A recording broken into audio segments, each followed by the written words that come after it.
everyone, my name is Jennifer Stay. This is Coloring Bliss, and today is a special day. I get to swatch all of my beautiful Tombow markers. I am so excited. Rose is here with me. She's trying to get settled in over here on her pillow. It's not right. She's got to get it right. Pretty cute. Anyway, I'm so excited because I finally have the 108 Tombows. If you caught the live stream from, I think it was not last Wednesday, but the Wednesday before, I put a link to that video in the video description if you want to watch that art haul. I finally got to go to Blick and fulfill my full set syndrome and get all 108 of the Tombows. I've been working on collecting them for a long time and I finally have them all. These are the last of the pens that I needed right here. And now today is the day that I am going to swatch them all and get them all organized up into my shelf here. And I'm so excited and I'm glad that I get to share this with all of you. I'm going to be swatching them into a very special book. I'm actually going to swatch them in two places. I'm going to share both of those with you. And I'm so excited. We're going to keep Rose up here on her pillow. She's been kind of refusing to be up on this pillow lately, and I'm working with her to help retrain her to be part of my art again. She hasn't even wanted to sit here when I'm not filming, so I'm retraining her. So bear with me as I do some training here. Now I am going to swing the camera just for a minute so you can see where I have the Tombows stored. So hang on. There we go. You can see better. Right here is where all my Tombows have been stored. I cleaned out 4 shelves at the very bottom of the storage unit here, so they're ready for all of the new Tombows. I'm so excited. So let me show you what we've got going here. Sit down, sweetheart. This is where I've been keeping track of all of my Tombows. This is a chart that is available and produced by Tombow. So I put a link to this very chart in the video description if you're interested in downloading it and keeping track of your own Tombows. They have a new chart. There was a previous chart that was like a big fan shape or a circle shape. This is the new one. She's helping. She wants you to help and see exactly what's going on here. This is the new chart with all 108 colors. Previously, for years and years, all they had was 96 colors, and at the end of 2018 they came out with 12 new colors. We're going to see those 12 new colors as we go along. I have a special place to swatch just those 12 colors, and on this chart they have little asterisks. Did I say it right? Asterisks that indicate the 12 new colors, so that if you do download this you can see where those new 12 colors lie. Now what I did was print a new copy because I want to kind of keep track of the ones I used to have and all of them now. That's my plan. I did move it. Okay. Are you moving it back? Yeah, get you in here just a little bit. Get it more centered. Thanks, Steve. Okay, let's put her back on her chair, on her pillow. There we go. So if you want to download and use this as your swatch chart, that works great. I'm going to be using both. I like having one swatch chart where I can see all 108 in a really quick manner, and I'll probably be organizing the 108 in this order right here on these shelves. That's my current plan, although my plans often change, so we'll see how it ends up. But the official swatching, where I'm going to experiment with the pens themselves, will be done in a Swatch Bliss book, and I'm going to show that to you. But first we got to get Rose back on her pillow. And I want to say hi to those of you who are popping in on this live event. And Steve, we need to share this out to our Facebook page and everywhere that we can think of so that everyone can join us, because I promised we would share it. So first let's get Rose on her pillow. Rose, will you please go sit down? Go sit. Sit over here and I'll give you a treat. We're still working on the treats that Polly gave us. Here you go for sitting, and you're going to stay. There's no getting down. This is where you're staying, so just be happy. Stay there. If you heard Mishka meowing, I don't know if you did. We've upgraded our microphone, so I'm also curious to see how the microphone, the audio experience is for you. So if you could let me know, that would be great in the comments below. I also want to know, do you have the Tombows? We're going to talk about the Tombows. If you have them, do you use them? Do you color with them? Do you do lettering with them? I'd like to know what you do with your Tombows. That's some of my questions for you. So this is the swatch book I'm going to be swatching in. I put a link to this book, or to where you can look at the Swatch Bliss books, in the video description. So this video is sponsored by me. I am so excited about these Swatch Bliss books. And let me show this one to you. What is most exciting to me about this particular Swatch Bliss book is that it is printed on the brand new Bliss watercolor paper, and I'm so excited about this paper. It is so nice to finally be able to offer all of you a watercolor paper. Now, if you didn't catch it, last Wednesday, just a couple days ago, we launched the watercolor paper, and it's official that you can order custom-made coloring books now in the watercolor paper. So come on over to the website and start ordering those. We do not have the watercolor paper in the Bliss print shop right now, so what we're doing is accepting pre-orders, and then as soon as the watercolor paper comes into the shop, we will be fulfilling those orders. So we're so excited about that. Get your orders in so you can be one of the first people with a Coloring Bliss book on watercolor paper, or you can get a swatch book on watercolor paper. Here's some specs about it. If you want to know all the good details, I highly recommend you go check out that video. We'll be talking more about the watercolor paper as this video goes, but you guys are here to see me swatch the Tombow marker, so I don't want to spend too much time talking about the watercolor paper, except to say it's awesome.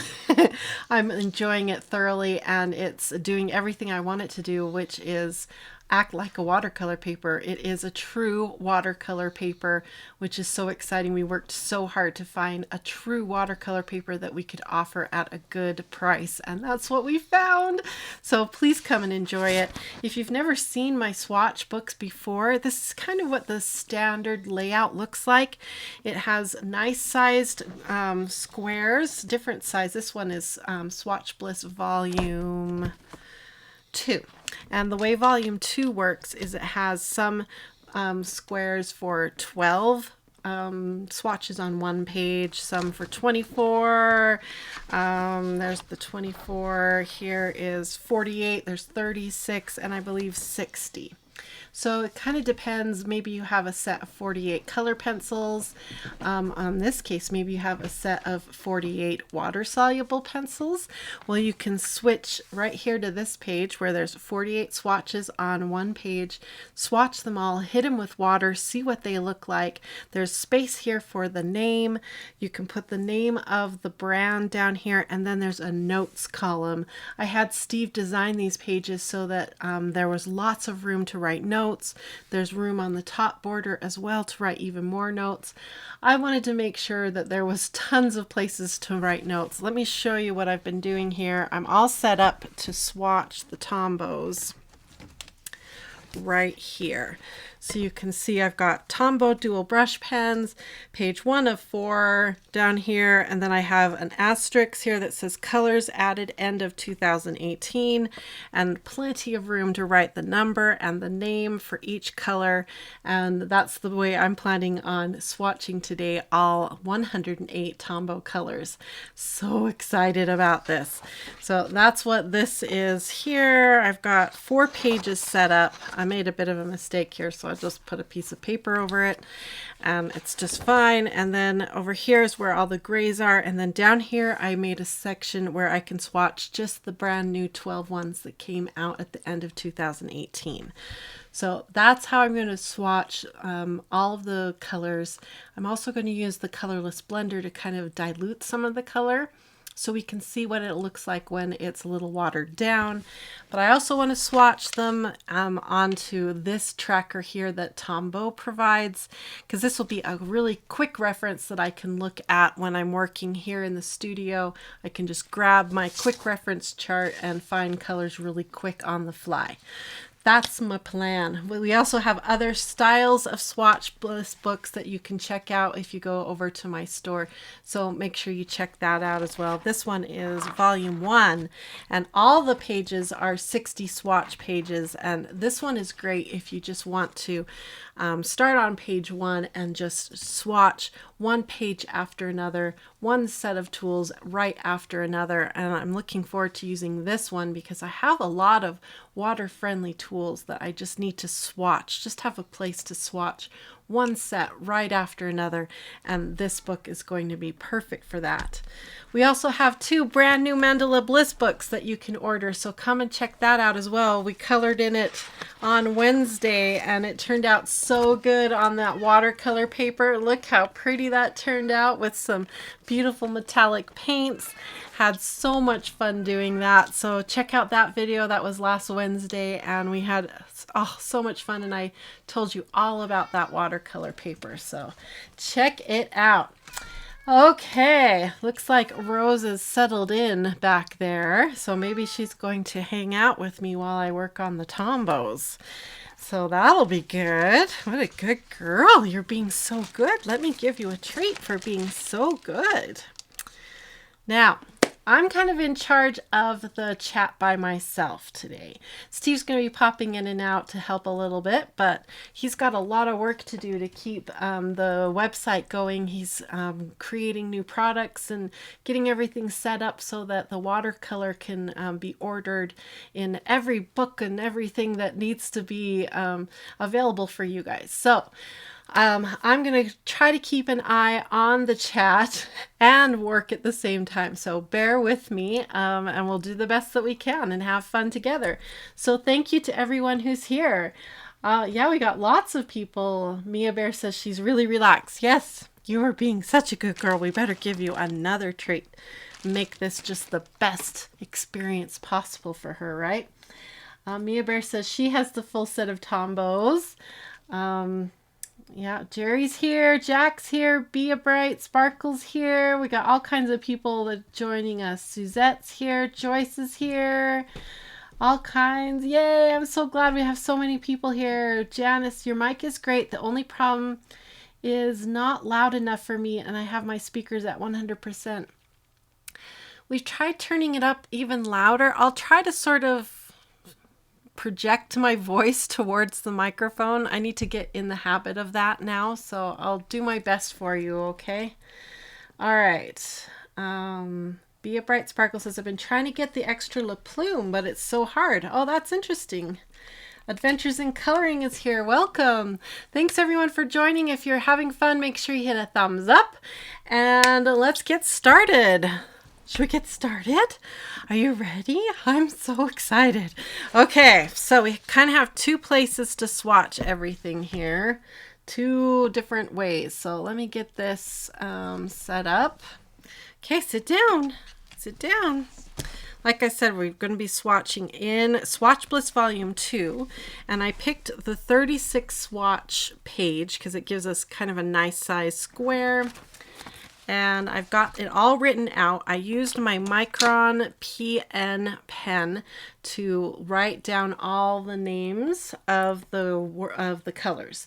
The Micron PN has a plastic nib, and it works so good, especially if you're going to be writing on like a rough surface. The watercolor paper has a bit of a texture, and so it can be kind of harsh on any kind of delicate tip.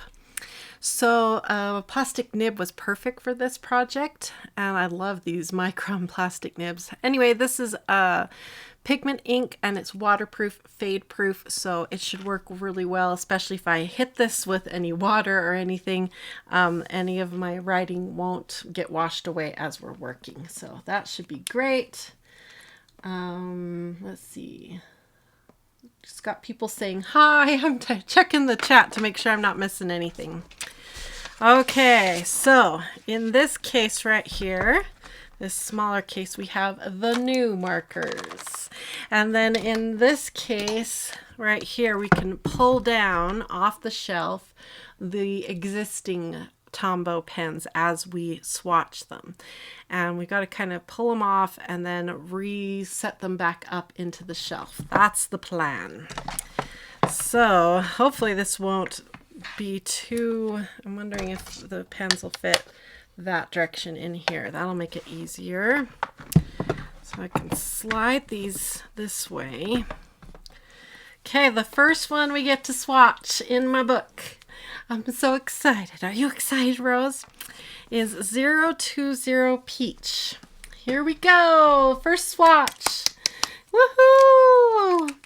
Okay. So now we got to decide how we're going to swatch these. I've got Colorless Blender ready. Like I said, I want to kind of see the full strength of the color, and I want to dilute a little bit so we can see what it looks like when it gets a little bit, a little water mixed in. So I need a little swatch piece of paper for diluting, and I had one handy. Here's a good swatch. That'll work, Rose. That'll be a good one. This will let me clean off the tip of the Colorless Blender. Okay, so first we got to swatch it over here, Rose. First we swatch onto the Tombow official chart. And I just printed this on regular printer paper, just regular paper. Okay, and then over here onto the beautiful watercolor paper. Now you can see the watercolor paper is a little bit off-white, so that will change the color. But most likely, moving forward, most of the time when I color with the Tombows, it's going to be with on this new color paper, this watercolor paper. So that's one reason I want to swatch onto the watercolor paper so that I can see what the colors will look like on this watercolor paper. And that's one of my tips to all of you, is to swatch onto the paper that you will be using, so you can see the way your tools act and look on that particular paper. Okay, that's the first one. Was 020. Okay, the next one is 025 light orange, and that's not that one. Okay, I gotta get this one out so I can see. So we've got to find the new one, 025, and that's this new one. Woohoo! New pen. 025 light orange, and I'm so excited to have some new yellows. Yay! Okay, let's see what this one looks like. Light orange. Roberta's asking, how do we order the watercolor paper? So if you follow the link in the video description, it's going to take you to our website.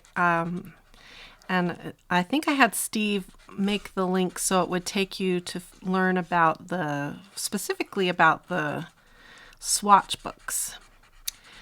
But on the website, I believe it's an option, kind of like when you order one of our books, you can select either color pencil paper, mixed media paper, marker paper, metallic paper, and now the watercolor paper.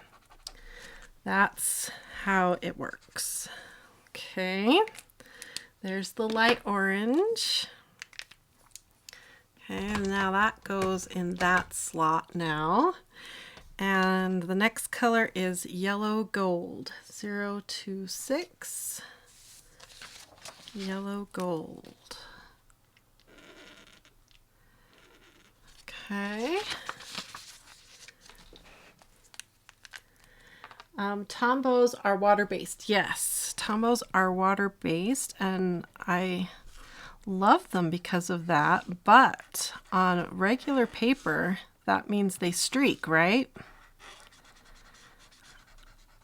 So I haven't always reached for them because of that streaking. But anytime I've colored on watercolor paper, I always reach for them. Unless the watercolor paper has a real strong gritty texture like an Arches watercolor paper, because the Tombow markers have this beautiful brush tip that everybody loves. It's such a flexible, lovely brush tip, and you don't want to damage that brush tip.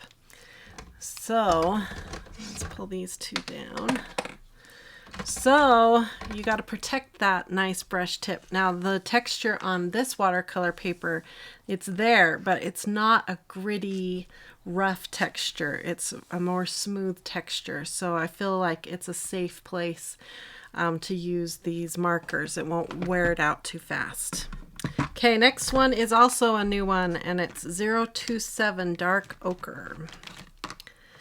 Let's see, I'm assuming it's yellowy, so let's see what we can find. 027 right here.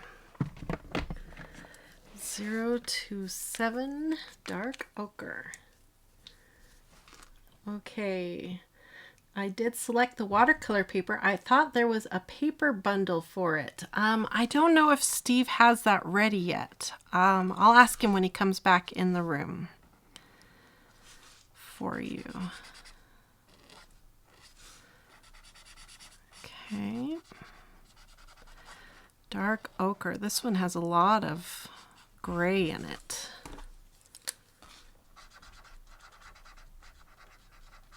Let's mix that out. Yeah, especially when you add the Colorless Blender to it, that gray undertone really comes out. Okay, clean off the tip. Dark Ochre. And swatch it on my quick reference page.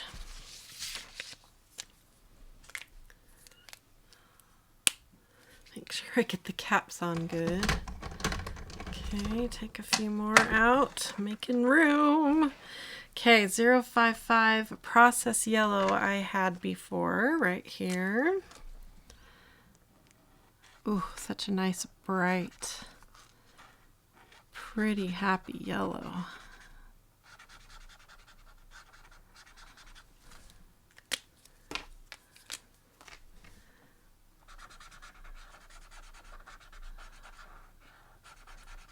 Water that down. Good.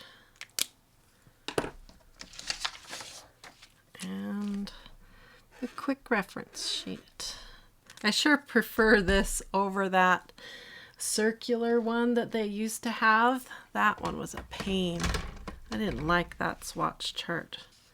Oh, I think no, we're good. We're on to 062 now, which I think I had before. Yeah, that's this one. Really pale yellow. Ah, that's what it's called, pale yellow. Good name. I'll make it even paler with the the Colorless Blender. Okay. And the first row is done.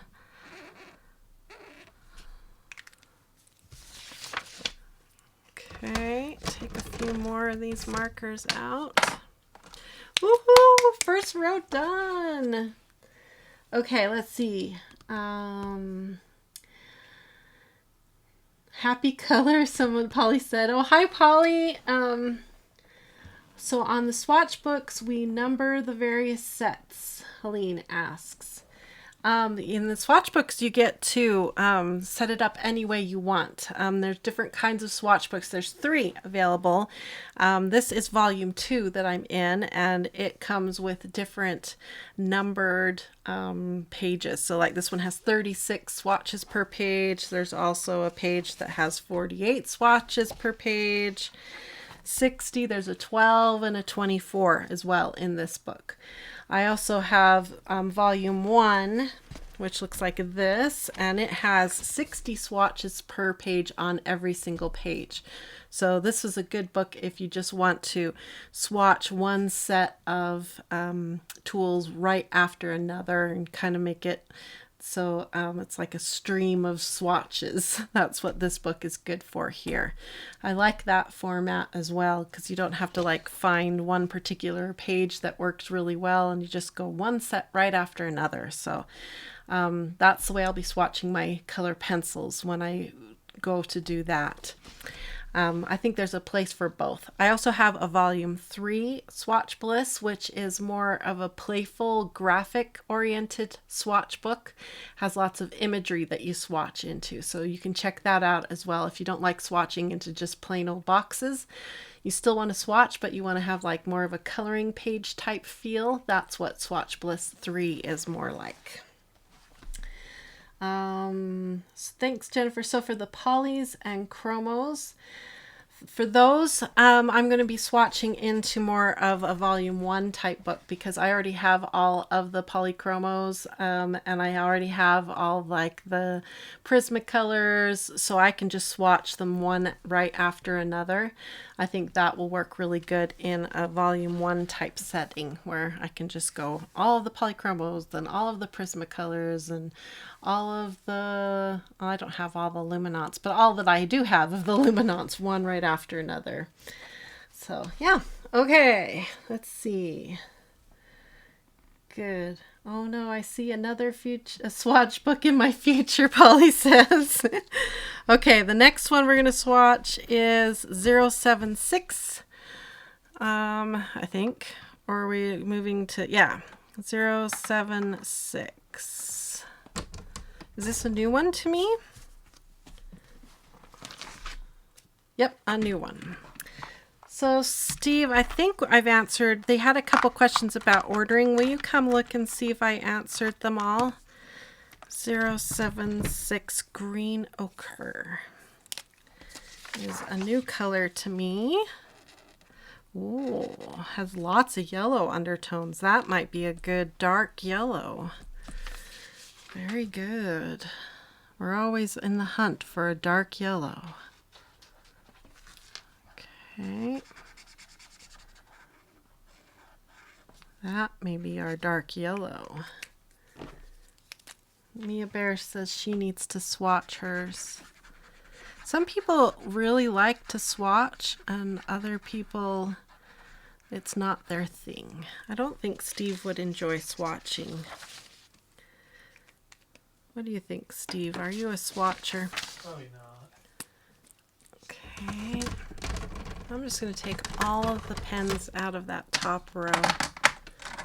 There. Okay, next one is 090 Baby Yellow. That's a new one to me.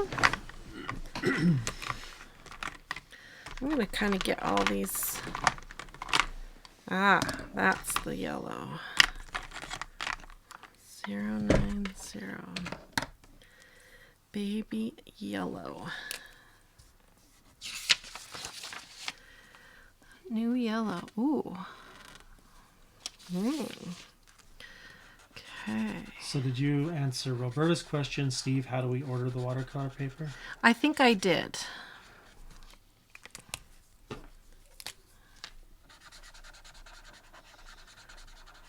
Water that out.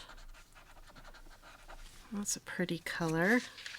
Very soft, almost like a amped up cream. That one. Okay, that one goes up. 076. Okay, making sure everything is on there the correctly. 098. Did you answer Roberta's question about, I thought there was a paper bundle for it? Oh, that was the one I was going to ask you. She wondered if there was a paper bundle yet, like Not a yet. sampler bundle. Do we have plans to do a, say, paper sampler bundle? Yeah. I know we talked about it. I just didn't know how close we were yet with that. Okay. Lisa asked, does the paper make all the difference with the Tombows and the Colorless Blender? So big of a difference. Let me show you that same avocado. If I put it onto this is just standard paper, and then try to do the same thing. Look how it almost doesn't budge. But I was able to blend it way out and do all that pretty blend right here. And the watercolor paper, what it is it has something called sizing on it. So watercolor paper isn't just a nice thick paper. Watercolor paper is treated with something called sizing. It's either sprayed on it or it's actually impregnated. Embedded, that's a better word. Embedded into the fibers. I think with this paper we have, it's just coating onto the paper. And it gives the ink and the paints time. It kind of floats on the top of the paper. Gives you time to do the really neat watercolor treatments. So all the professional watercolor paper has sizing on it. That's what makes it different. And that's the difference between making a good blend with a water-based product and not getting a good blend. Being frustrated with your water-based products and having beautiful things happen with your water-based products. So that's why Steve and I have been working so hard to find a good price conscious, printer friendly watercolor paper. That's why we've been striving so hard. So Tika asked, how flexible are the tips? Are they stiff? They're really flexible. I think the word that I've heard lettering people use is springy. Oh, yeah. Springy. Let me show you. I'll grab the next one, which is this one, light olive. And I'll show you if I can. If I hold it to the side, will that? No, it's not. I need like white behind it. How can I do this? You need a light color, not a dark one. Is that what it is? Let's do this one right here. Yeah, that's better. Okay. Look how it bends. So it's a fiber felt tip, but it's very flexible. It has this nice flexible give to it. So it lets you get a really thin line. Now I need a darker one. It lets you get a really thin, tiny little line, or you can get a nice broad tip, which is so great with lettering. So if you wanted to write like Bliss, you can get a really thick line, or you can get thin lines and then lean into it and get your nice thick letters like that. B-L-I and then S. So that's why a lot of letterists will get them. But I'm on the standard watercolor paper, so I'm not water, but standard cardstock, so you get all of these streaks. Look at the streaks. Polly asked why you're swatching on both charts. Okay, so I want two charts. I want a quick reference chart that I can keep right here next to the pens. And then if I'm in the middle of a live stream and I need to find a color really quick, I can just grab my quick reference chart and have it handy and ready. But I also want a full chart here that I can have on my watercolor paper, because I know I'm going to be coloring with these on this watercolor paper a lot. And I want to be able to have space where I can add the colorless blender to kind of gradiate it out to a lighter tone, see what these colors do, what they look like on the watercolor paper. So I kind of wanted it in two places. A nice big area so I can compare tones and get some good tricolor blends, and then my quick reference where I can see them really fast when I need it. Brooke the bookmaker says, hey, I followed you for a while. My first time catching you live. Hello, welcome, Brooke. Glad you're here. Let's swatch number 126. I forgot to get avocado on here. Poor little avocado. Let's get you on here. There we go. Little avocado. And now light olive 126. They also have a dual tip. That's why they're called dual brush. I think they should be called dual tip because there's not a brush tip on both sides. Don't you think that's confusing, Steve? I'll show you the other side here after I get this blended out to the other side of the box. Clean off that tip. Okay, so they have the really nice brush tip on one side that everybody loves. And then on the other side, you get a nice little bullet tip, which I actually use a lot, especially for tiny little details and then for lettering. If I'm doing like a journal entry or I'm in a notebook and I need just tiny little consistent lettering, this is not a flexible tip. It's very rigid, so you can consistently get the same width on your letters. So Luminaria says, how do I take care of the brush tips in journals? And the best way, first and foremost, is to make sure you're using a smooth paper. The worst thing you can do for a brush tip is to work on a rough surface. So make sure your surfaces are smooth and nice. The next thing is to make sure you get the caps back on really nice and tight. And then I always store my Tombows horizontally so that the ink is evenly distributed into your marker. Those are my best tips for you for protecting your nibs. Yeah. Polly asked, why not blend with water? Oh, this is just a little easier, but yeah, you can use a water brush or just a brush dipped into water and do the same technique. But I'm really enjoying being able to use my Colorless Blender because we're on watercolor paper and it's fantastic.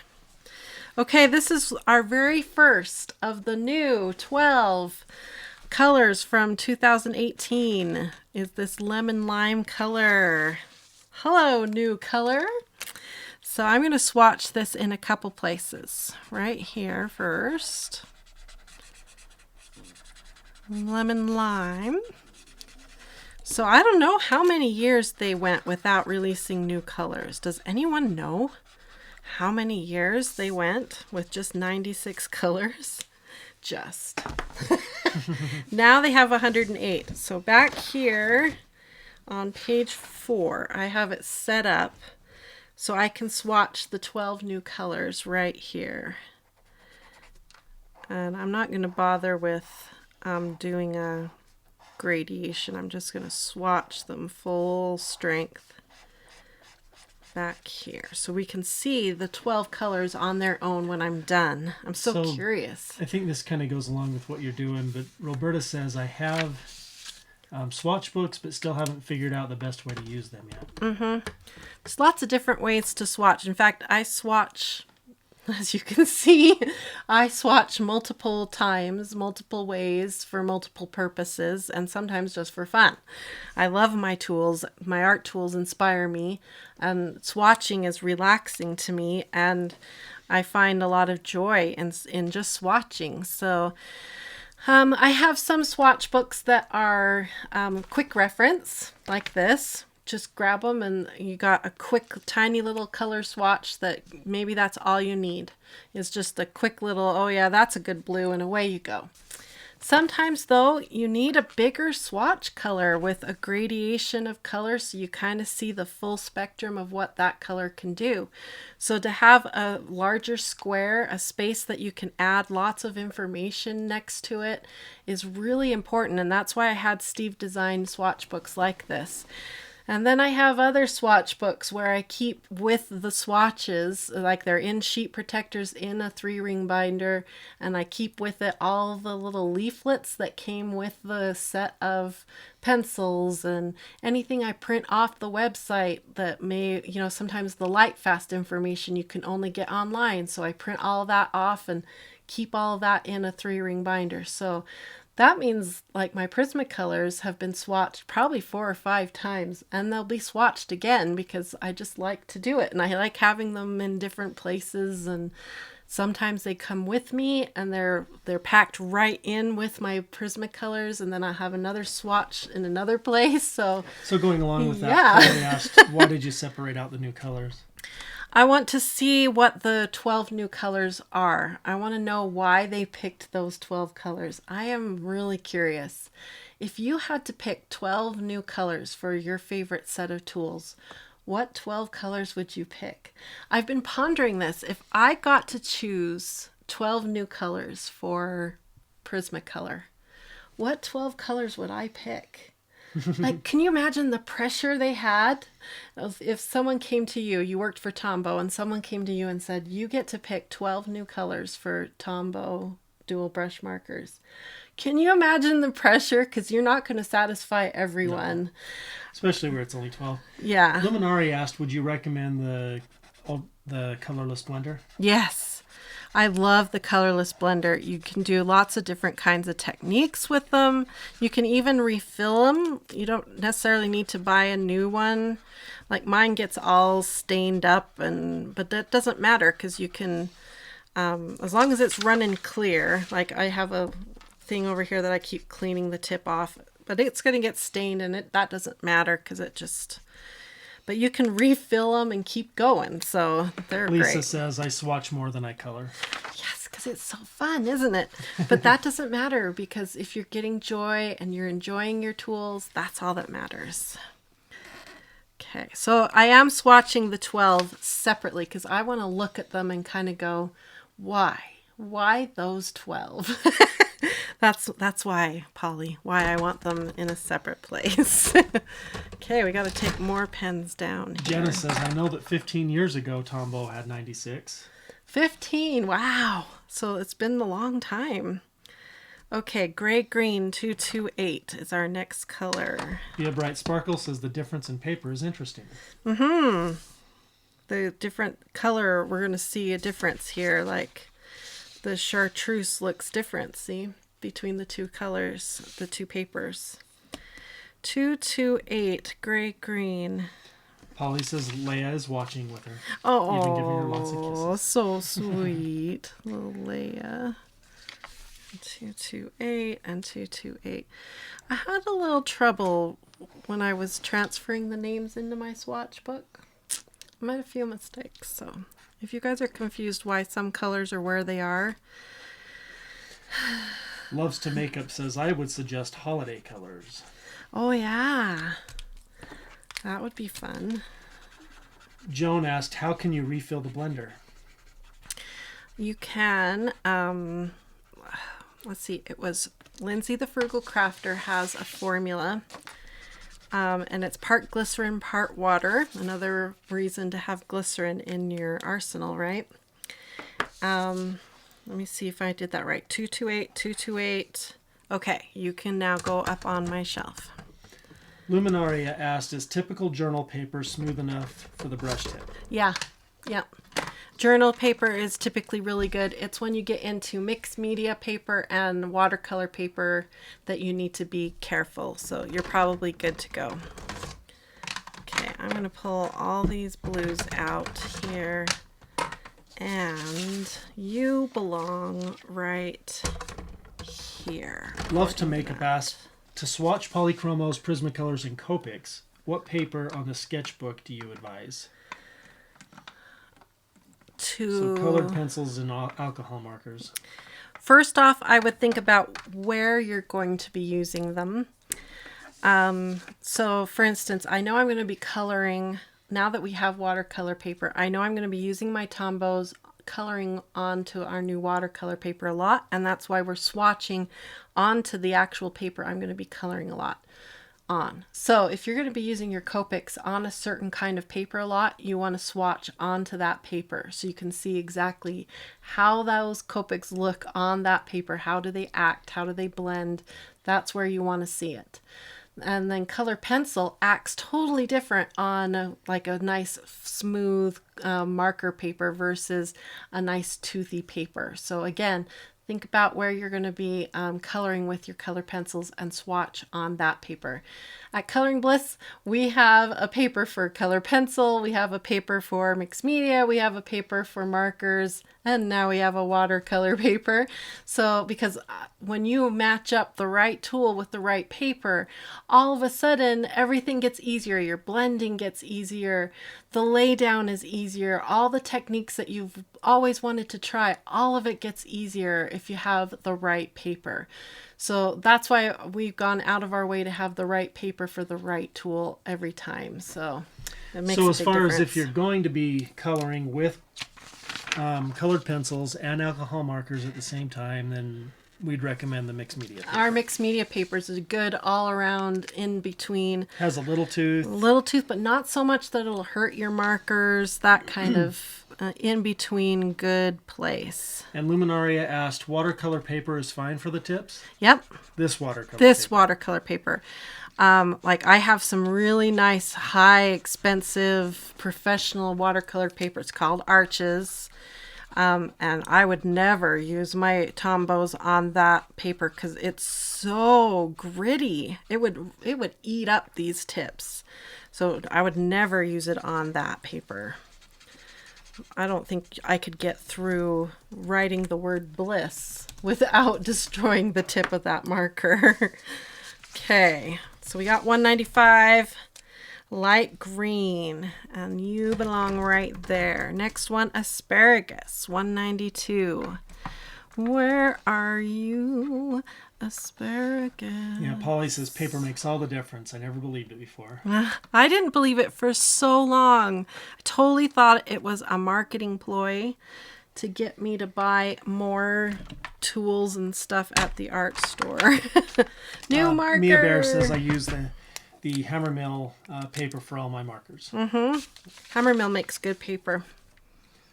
192. Robin says I'm using volume 1 to create a master swatch book for my pencils in color order, using Prisma, Polychromos, Pablos, Holbein, Luminance, Awesome. and have room for one more brand possibly. Awesome. That's what I want to do too. I think volume 1 swatch book is perfect for making a big Bible like that. That's exactly my plan. Sue says, when can we purchase watercolor paper and swatch book? Steve, you want to answer that question? Yeah, as far as the watercolor paper, we still need to kind of price it out and see if we're going to sell it separately or if we're going to make it part of a paper sampler package. But as far as the swatch book, it's available right now. So all of our books are available to order with the watercolor paper, whether they're customized or a swatch book or a pre-configured book. So if you just go to coloringbliss.com/shop, Yeah, there's a link in the video description. you'll be able to get that. Okay, blend this out. Look at that color. That is a pretty color. Now, Joan says that she has the Tombow brush holder for the 108 brushes, so the brushes stand upright. Some say they should be laid flat, which is the correct way. I would say if you're not going to be using your markers for a while, I would take that. I'm guessing you're talking about that new accordion folding case they created for the 108 set. It's got a good lid on it that latches. So if you're not going to be using your pens for a while, just latch that lid on and tip it on its side and store it on its side.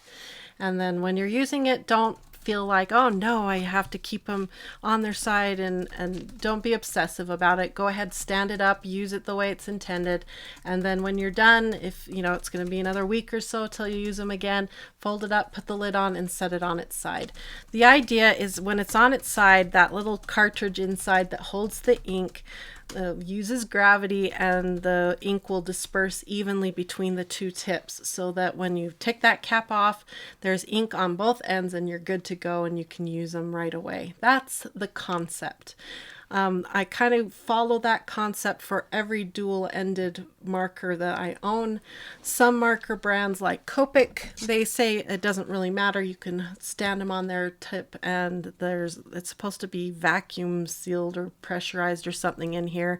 And then you don't have to worry about the ink being dispersed evenly inside this marker. But I still keep it horizontal. That's the way my markers are all stored here in my art studio. Even my markers that aren't right here. I have cases that are more meant to be upright like this, but I have them all tipped on their side. Even my Cali Arts up here, tipped on their side. Just give them a little bit more help so that their life will last as long as possible and let gravity do the work. So on their side, that's my best advice. If you're using them though, go ahead and let them stand up. That's the way I would do it. Okay, Willow Green, 173. I owned it before. Here it is. All these pretty greens. Oh, I can't wait to color more with these and actually enjoy it more because you don't have to force them to do what you want them to do anymore. On the watercolor paper. Another quick swatch. Rose, you're being such a good girl. Let's give you another treat for being so good. Yeah. You're being so good. Okay, next one is Dark Olive, and I believe I had that one before. Yep. Right here. 158.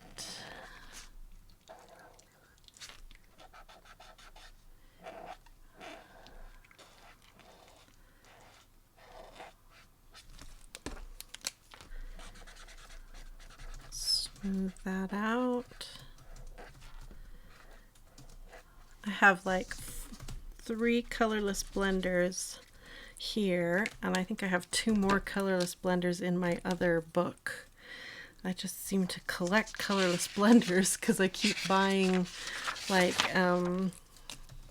those blister packs of Tombows, and they all come with colorless blenders, so I end up getting all these extra colorless blenders. Okay, next one is 243 Mint. That's this one right here. 243 Mint.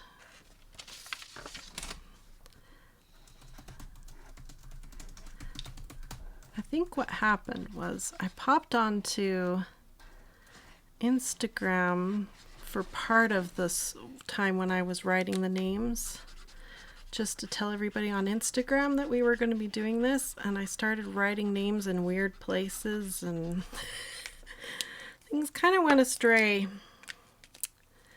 But I think it'll be all right. Everything will be all right. 245 Sap Green. Right here. If you hold it just right, you can get one swipe. And okay, Sap Green, 245. Oh. Okay. Oh, that's a pretty color. Have I said any of them are ugly yet?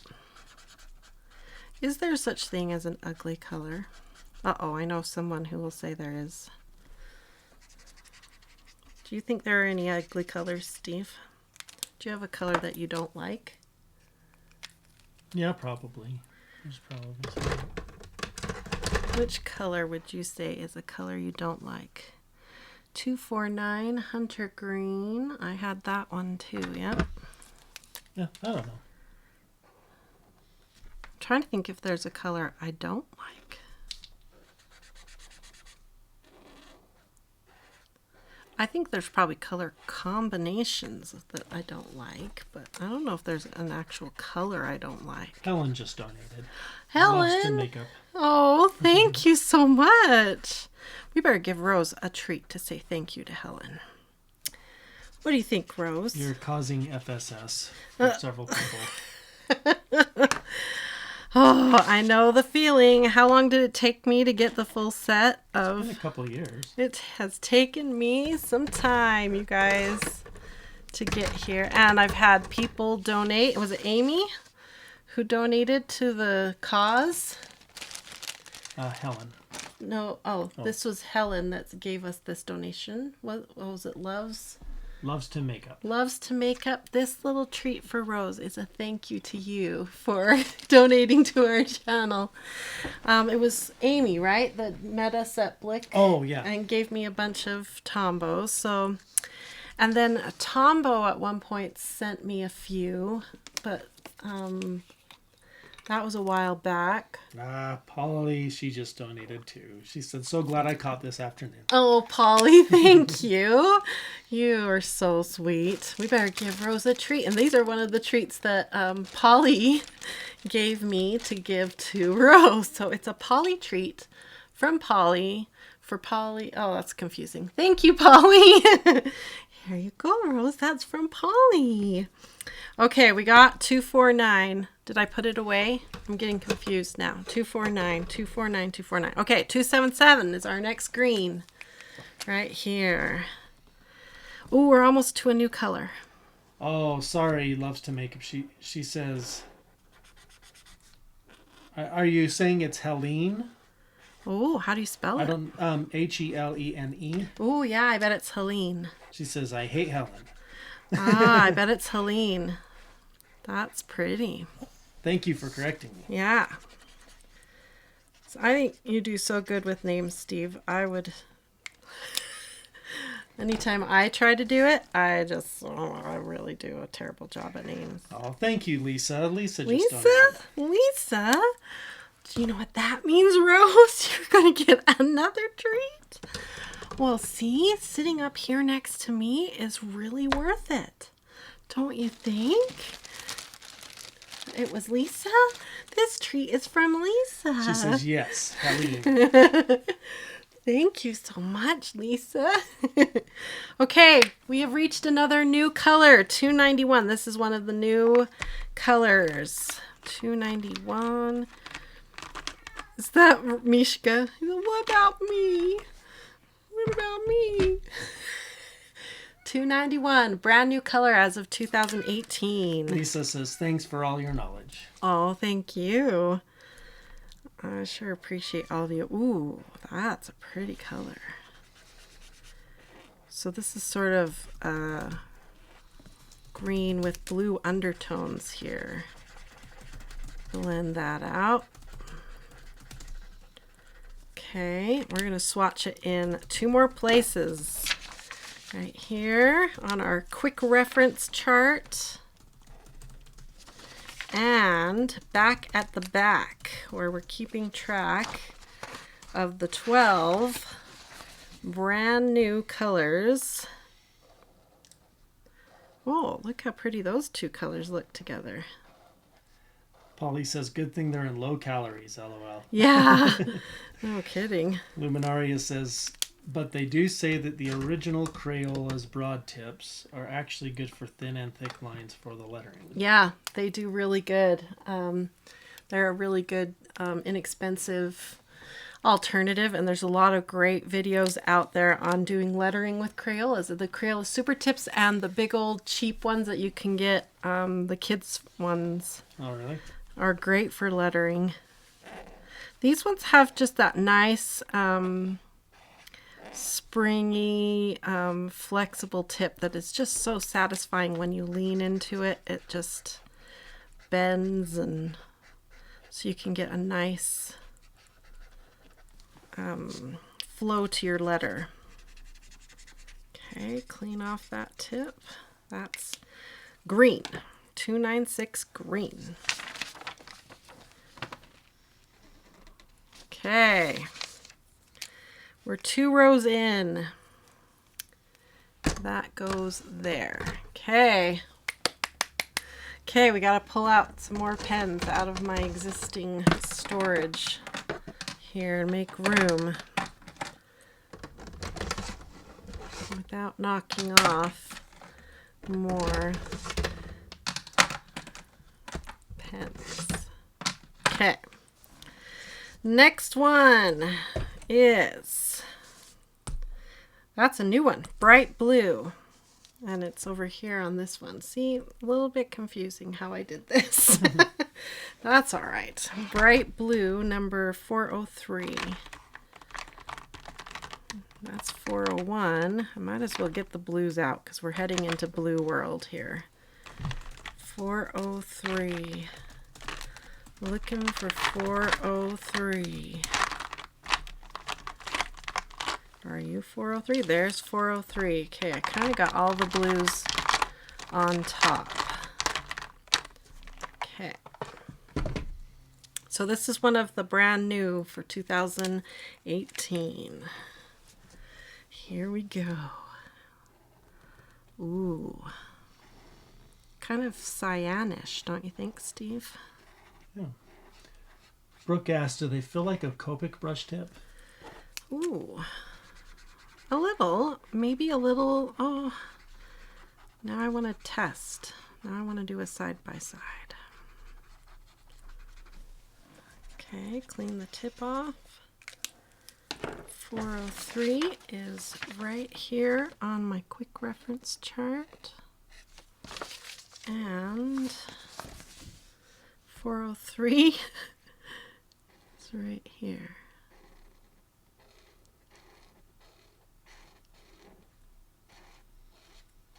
That's really pretty. Really soft. Okay, let's see here. Helene says, Rose is such a good girl. My cat Shelby is watching too and begging for his treats. They train us well. Yeah, they do. The tip on the Tombow, this is a brand new marker, so it hasn't been broken in at all. It feels a little more, it's less springy, less bouncy. So the Copic tip is softer.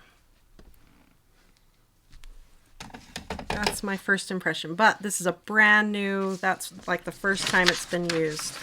So maybe as it gets more broken in, it'll be more Tombow-y, I mean Copic-y. Okay, 403, you belong right here. Okay. 401 is also brand new. I should get 379 while I'm here too. 401 and 379 we're looking for. 401, there's 401. And we need 379 too. 379. Oh, those are pretty. Okay, we'll start with 401. Another brand new. So it's very interesting that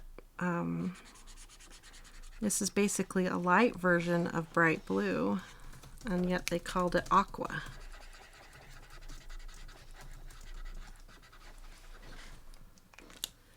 That's interesting to me. Why wouldn't you call it Dark Aqua? Any ideas? Luminaria asked, what's your favorite tip, Copic or Tombow? I like them both. They both work great. I think it depends on what you're using them for. Okay, there's Aqua. I mean, Copics are alcohol-based. Ooh, that's never been opened. 379. Jade-Green. Ooh. Well, that's going to be a beautiful light, medium, and dark. Look at those three together.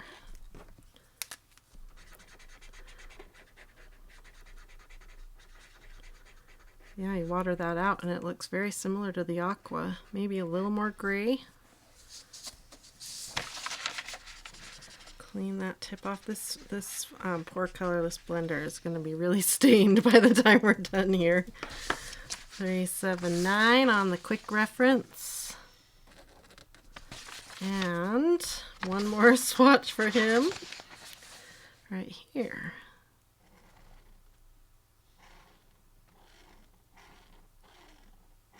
Whoa, pretty. Luminaria says, I love that color. Yeah. Yeah, it is a really nice light, medium, and dark. like you said. Yeah, this Alice Blue, though, when it's next to the Jade Oh, yeah, Green. you can see the green. When the Alice Blue goes away. Yeah, those two and those two. That's interesting. Go well together. Okay, that's why I wanted all 12 together, because I want to understand what the thought process was behind the 12, the new 12. Okay. Brooke says, you make her laugh every time you go, ooh. I kind of like color. Have you guys noticed? Okay, this is one that I had before. This is 373 Sea Blue.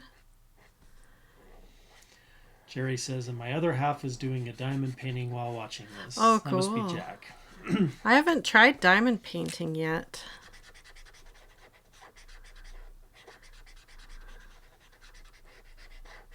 Okay.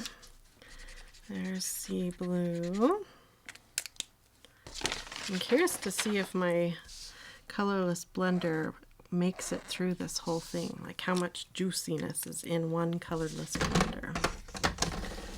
Soraya says, I love teal, turquoise, and aqua. Yeah, that's your row then. We are swatching your row. 3, 4, 6 Sea Green. Another one that's in your world. Look at how it just blends on that watercolor paper. I was going to say, that's going to really spread down there. Yeah, look at that. So pretty. That's why I like adding the water. When you water it down a little bit, you can start seeing the undertones better. And you kind of understand, like, is there yellow undertones, gray undertones, blue undertones? What's happening in that color? Helps you match up the right light, mediums, and darks. Jack says diamond painting is fun. Polly says, oh, Jennifer, you'll love diamond painting. You can try mine. I need to try it. Okay, 312 is a new one to me. It's not one of the new 2018s, though. 312. Ah, it's this one. Holly Green.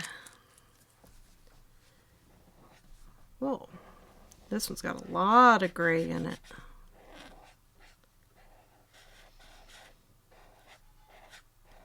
Interesting.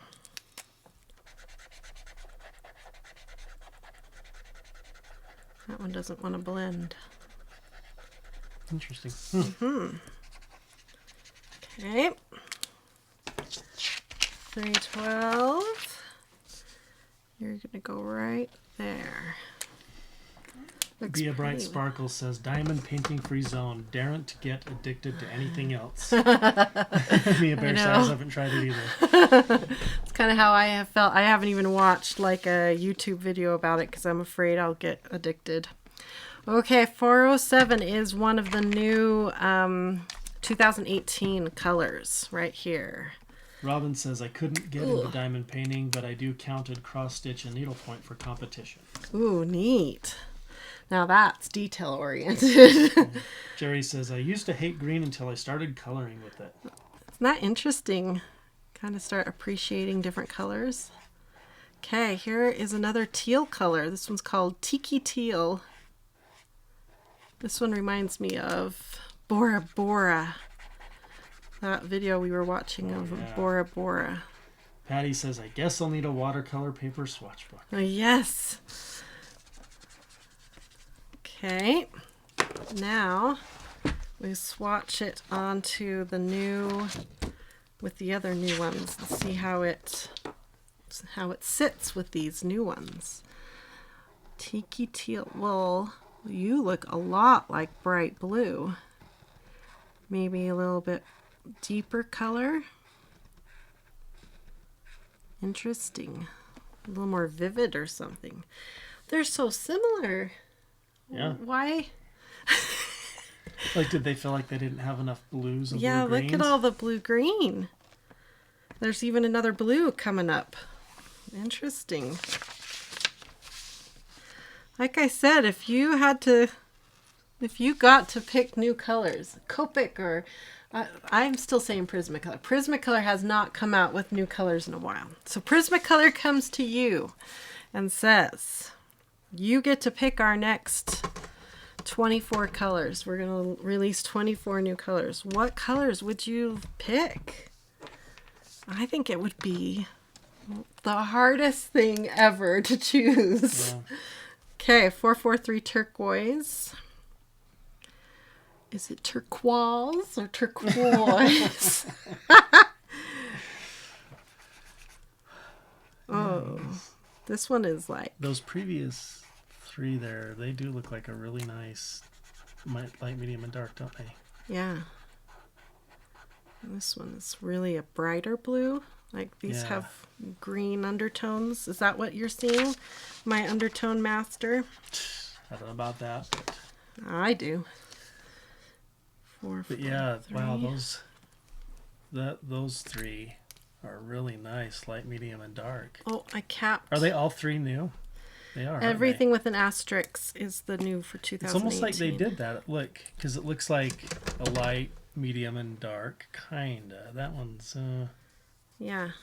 Those there all live in the same world. Sorry, gotta clean it off there. Now you can point again. Okay, 451 is Sky Blue.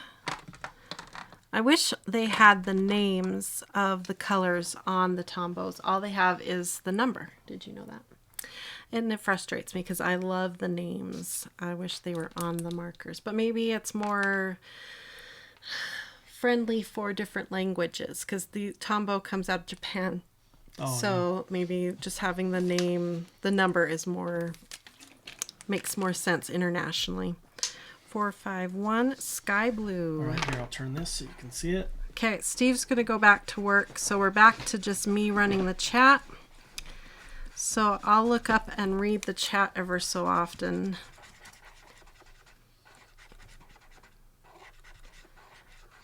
Okay, 451. Okay, and you belong up here now. You have a permanent place, 451.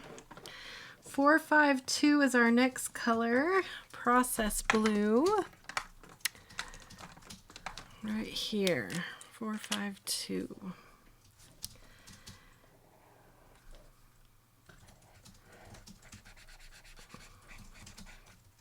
That's a pretty blue. These are more my... I tend to lean towards these blues more than the ones with the green undertones, but I think my likes in colors are changing, which makes sense. 452.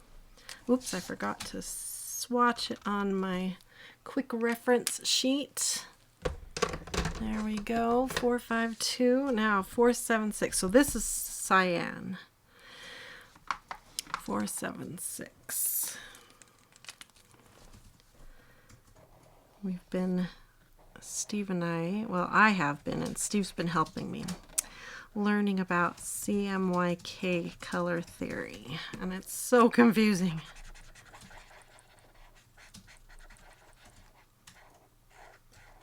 So that is more cyan. I was thinking that was more cyan.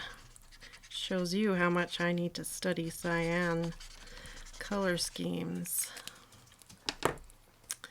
If I thought that was cyan.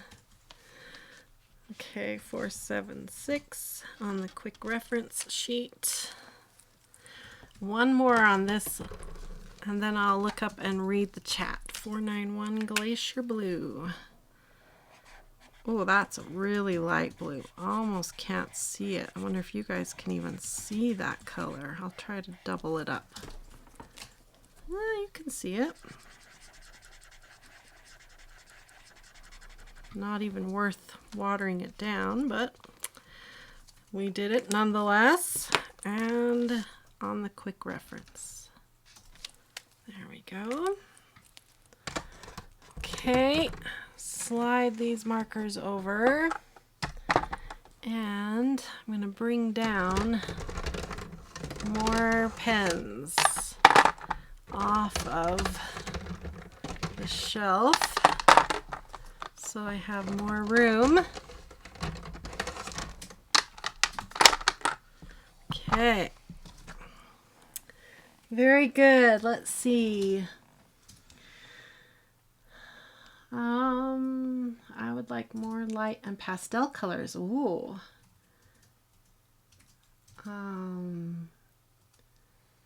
Donna is here. Okay. Might be good for snow and highlight. Yeah, that Glacier Blue would be a beautiful snow color. Okay, let's flip the page and go on to the next page. This is where I made a mistake. I repeated 6 colors as I was writing the names. So I just took a piece of paper and taped it down on top of them so I wouldn't get even more confused.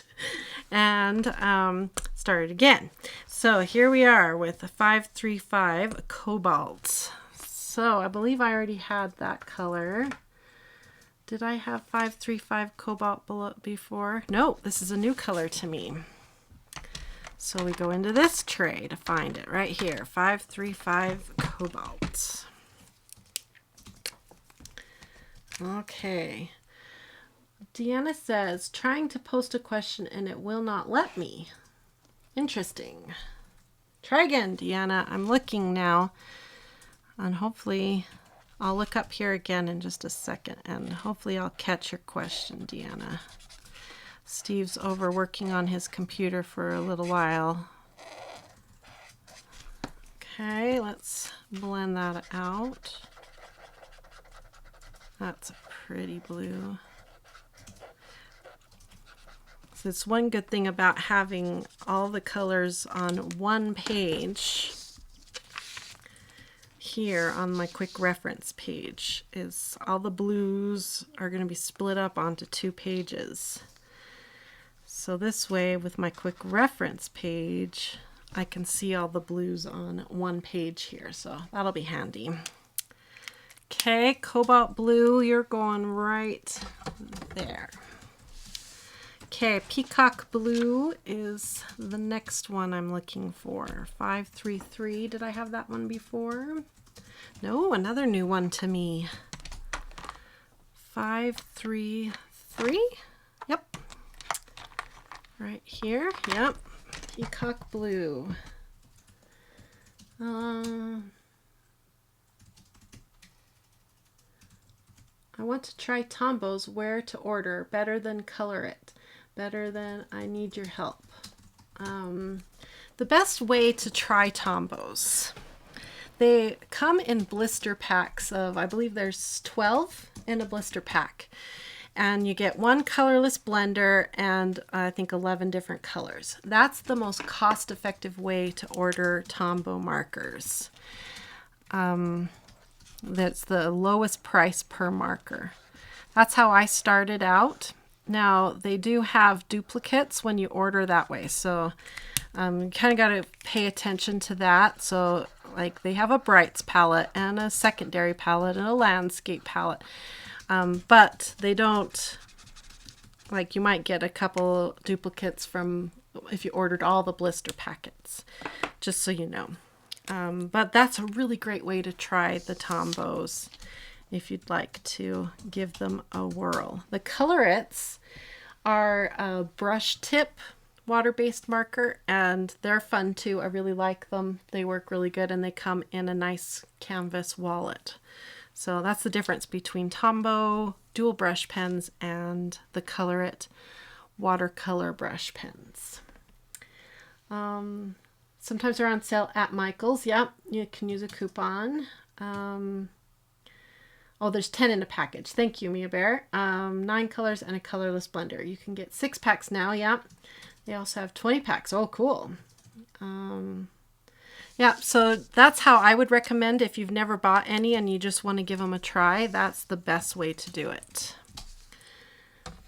And then you can build up your sets. That's what I did after that. Now, of course, the best way is to buy the whole entire kit and caboodle, but that's really expensive. Okay, 528 Navy Blue is next, and I did have that one before, so it should be right here.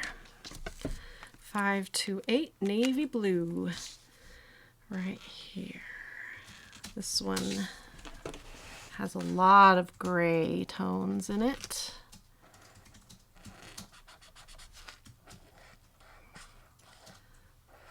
Oh, just swirls onto the paper with the watercolor paper. It's so satisfying.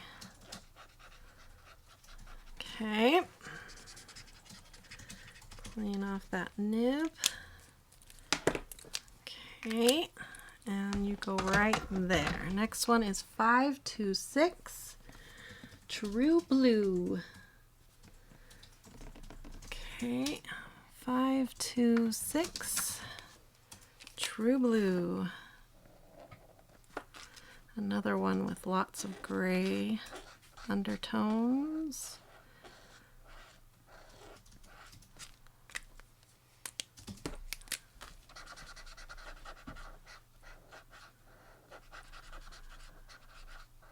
Okay. True Blue. Would you call that True Blue? I don't know if I'd call that True Blue. And I don't know if that matches the cap either. I wouldn't say that matches the cap. I don't know. All right, let's see. Next one is Light Blue 515. And I think this is new to me. Right there, 515 and then 493. It's the next new to me. So 515. Welcome to the family, 515.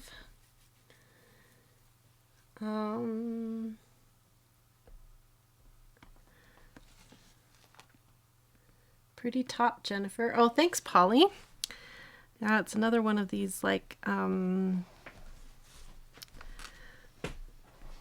nice comfy shawl type tops that I have. I love them. They're so comfortable and nice to wear in the studio. Doesn't make me too much warmer. I'm already warm as it is. Oh, thank you. Steve turned on the air for me. And I think we may have gotten over the hump with Rose to help her sit where she's supposed to be. This is another new one to me, 493. Welcome to the family, 493. I'm making sure that this one is new to me. Let's see. Yep, Reflex Blue. Is this the one, Steve? Yep. 493. This is the one. I feel like I need to make a note. I feel like it needs a special note in my swatch book so we can always remember that 493 was the one that we had to go to Michael's and buy a full extra package of markers just to get the one marker because they were out of 493 at Blick. You were a lot of trouble, 493, but you were worth it. Although you look a lot like 515. You're a dupe for 515, 493. Were you worth it? Yes, because if I hadn't gotten you, I would have forever wanted you. Okay, this is the one. I'm going to make a note. 493 was the one. The last one. And I'm going to put a smiley face next to it. There. Now we'll always remember.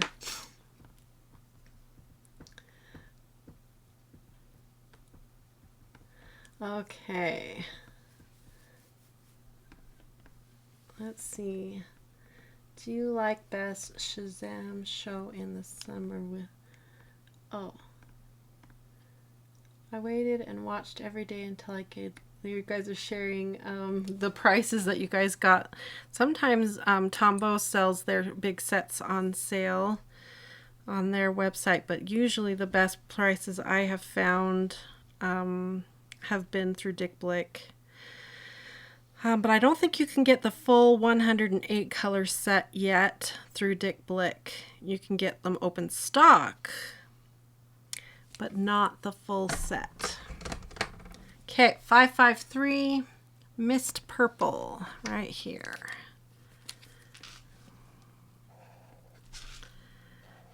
I think we're headed into some bluey purples now, which is my favorite colors, are the purples. We'll see if that's what we're headed into.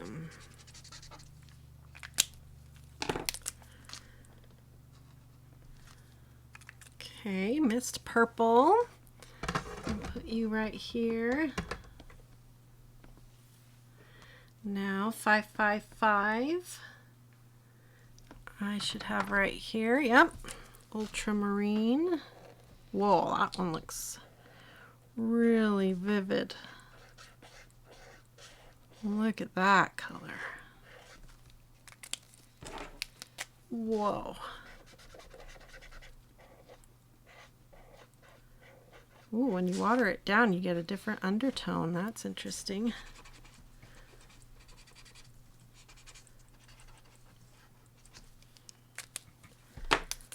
Okay.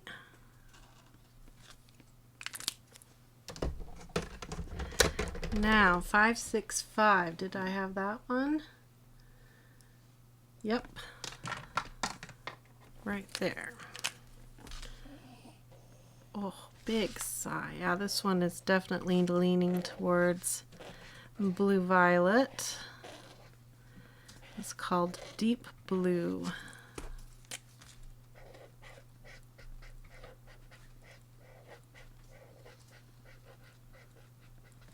Okay, clean off the tip.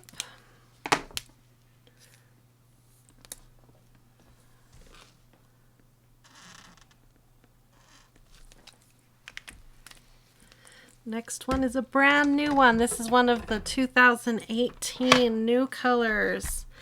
It's number 569. This one right here. It's called Jet Blue.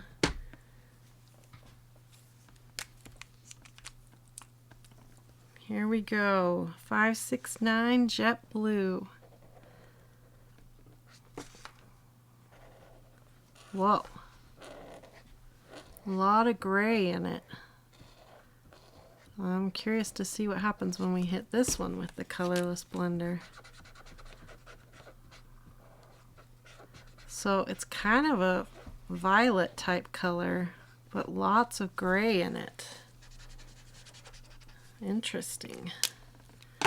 Okay, so we're going to swatch it here on the quick reference page and over here where we're keeping track of the 12 brand new 2018 colors. In case you have just joined us, I've got a special spot here on my swatch pages where I'm keeping track of the 2018 colors down here. There. Interesting. Okay. You now go right here. Periwinkle 603.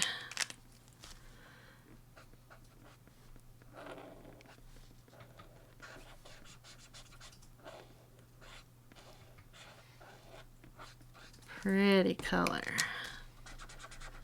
That is a perfect light to that new jet blue. You can see on the undertones that they belong together. Well, Lisa says she got some of her from Jet Pens. I've seen that website. It looks like a neat website.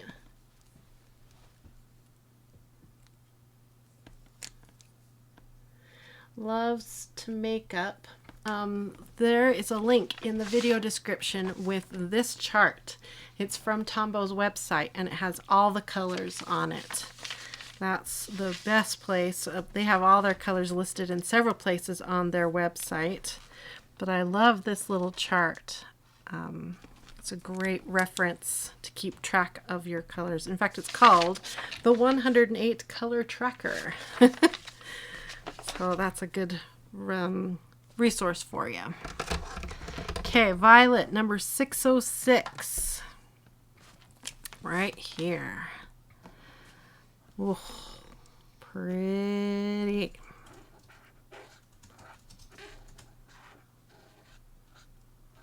Oh, that is a pretty purple. Okay. Clean off that pen tip. Good. And another row complete on our color tracker. Oh, it's so satisfying. Look at that. Before, look at all those empty spaces. Now, full. Full set syndrome satisfied. Okay, now we're moving on to the next row of my system up here. So I gotta move more pens down and out of the way. Oh, sorry, Rose. Am I bothering you? Am I bothering you with all my pen noise? I gotta move them out of the way. Gotta make room for more pretty colors. Yeah, there. They're out of the way. Okay, next one we gotta find is Dark Plum. Let's see. Yeah, Jack's reminding there's a pre-colored version of these charts as well that you can download and use, and that's really great too in case you don't have all the colors. Of course, when you print them that way, sometimes your printer won't print true to color. Remember that. So it's hard to know, like, when you print it out, is that which blue is it that I'm getting when you order it? But it's better than nothing. Okay. We're going to find the next color, which is Dark Plum 679, which I bet I had before. Let's see if this is it. That's 623. Way down there. Let's see what you are. 636. What are you? 679, Dark Plum. 679. Dark Plum. Ooh.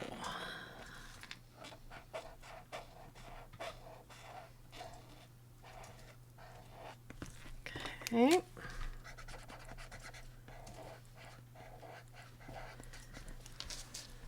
I already want to swatch them again, Steve.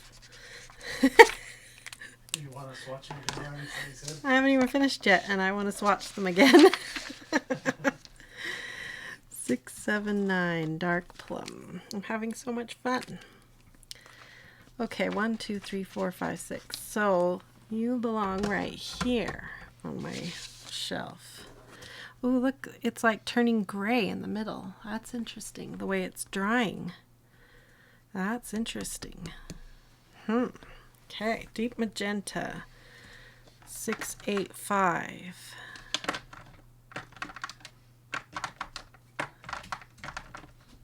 There you are. That color is really changing as it's drying.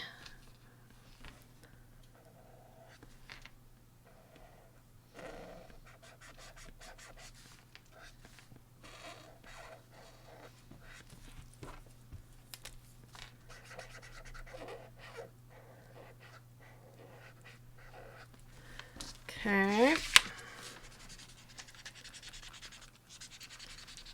Clean off the tip. And Deep Magenta right here. And you go right there. Pink Rose. Pink Rose, Rose. That's your pen. Yeah. It's your pen. The names are on the Tombow chart. Yes. The numbers are on the pens, and the name and number is on the chart. 703.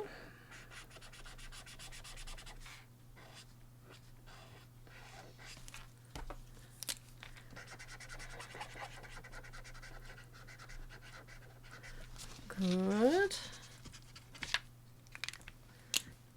Is that your color?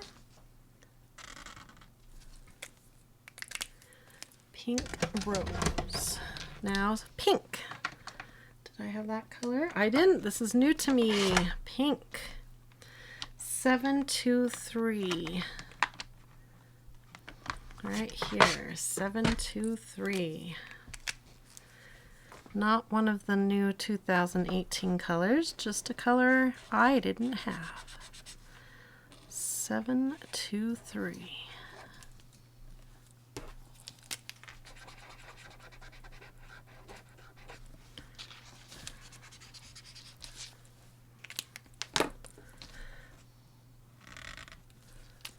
Okay. Now, Rhodamine Red. Rhodamine? Is that how you say it? I had that one before, so it's going to be over here. 725. Are you it? Yep, you're it. 725. Ow, I pinched myself on a pen. Whoa, that's like fluorescent pink. Kind of purpley undertones to it.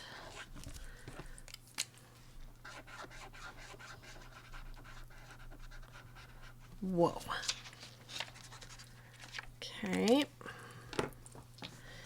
Rhodamine pink.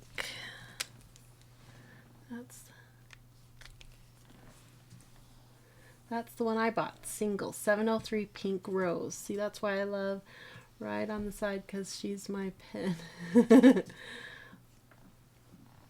Okay. 725. Now you belong right there next to Rose. 743 is also new to me, and it's called Hot Pink. How can it be hotter than Rhodamine? 743. Where are you? Are you it? No. 743. That's okay. This one is 743 right here. This one is new to me. Don't mind having extra pink. That's what Mia Bear says. Pinks are so pretty and happy. Okay, so this one is hot pink. Yeah, this one has less blue undertones. That must be what Rhodamine means. It's more of a blue type feel.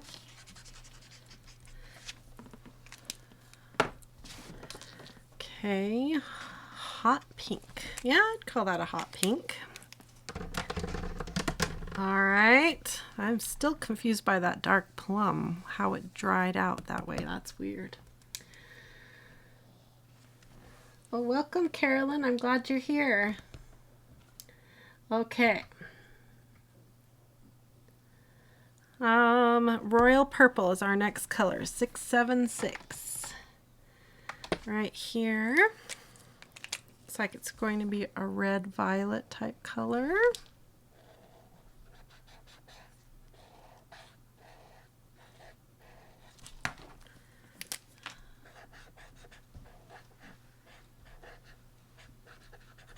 Pretty.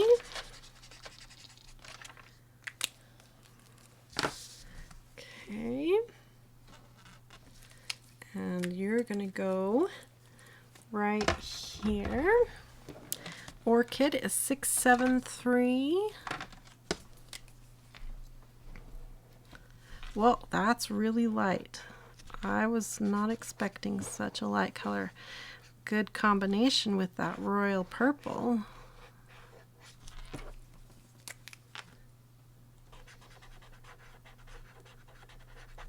Good. Oops, I forgot to clean off that tip. There we go. Orchid. Right like that. And you're going to go right there is your new permanent home. 665. Well, permanent till I move you. Purple. Okay.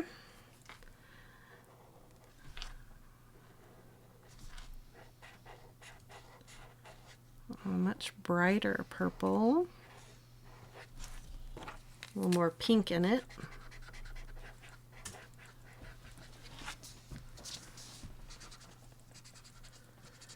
clean off the tips.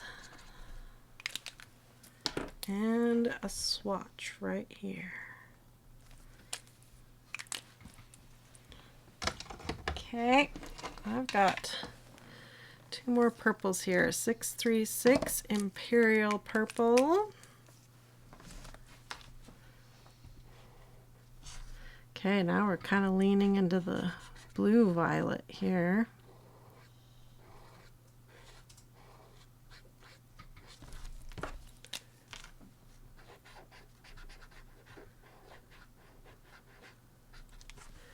Good. I'm so excited to swatch all my water-friendly art media into my watercolor swatch books. It's going to be so nice to have a good place to swatch them all. 623 Purple Sage. Ooh. Very light blue-violet color.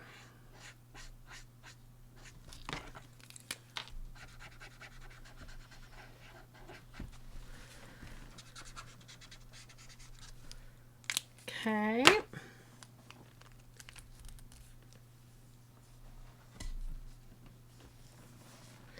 Six, 2, 3, right here. One more for this row. We're looking for 620 Lilac, and that's going to be a new one for me. Let's see. That one kind of has a purpley tone. Let's see if that's it. Yep, 620. So this is new for me. Not one of the new 2018 colors. Ooh, even lighter than Purple Sage. But it builds up to a nice color. It's got a little bit more blue undertone. Kind of similar to Periwinkle. That's probably why I didn't buy it, because it's so similar to Periwinkle.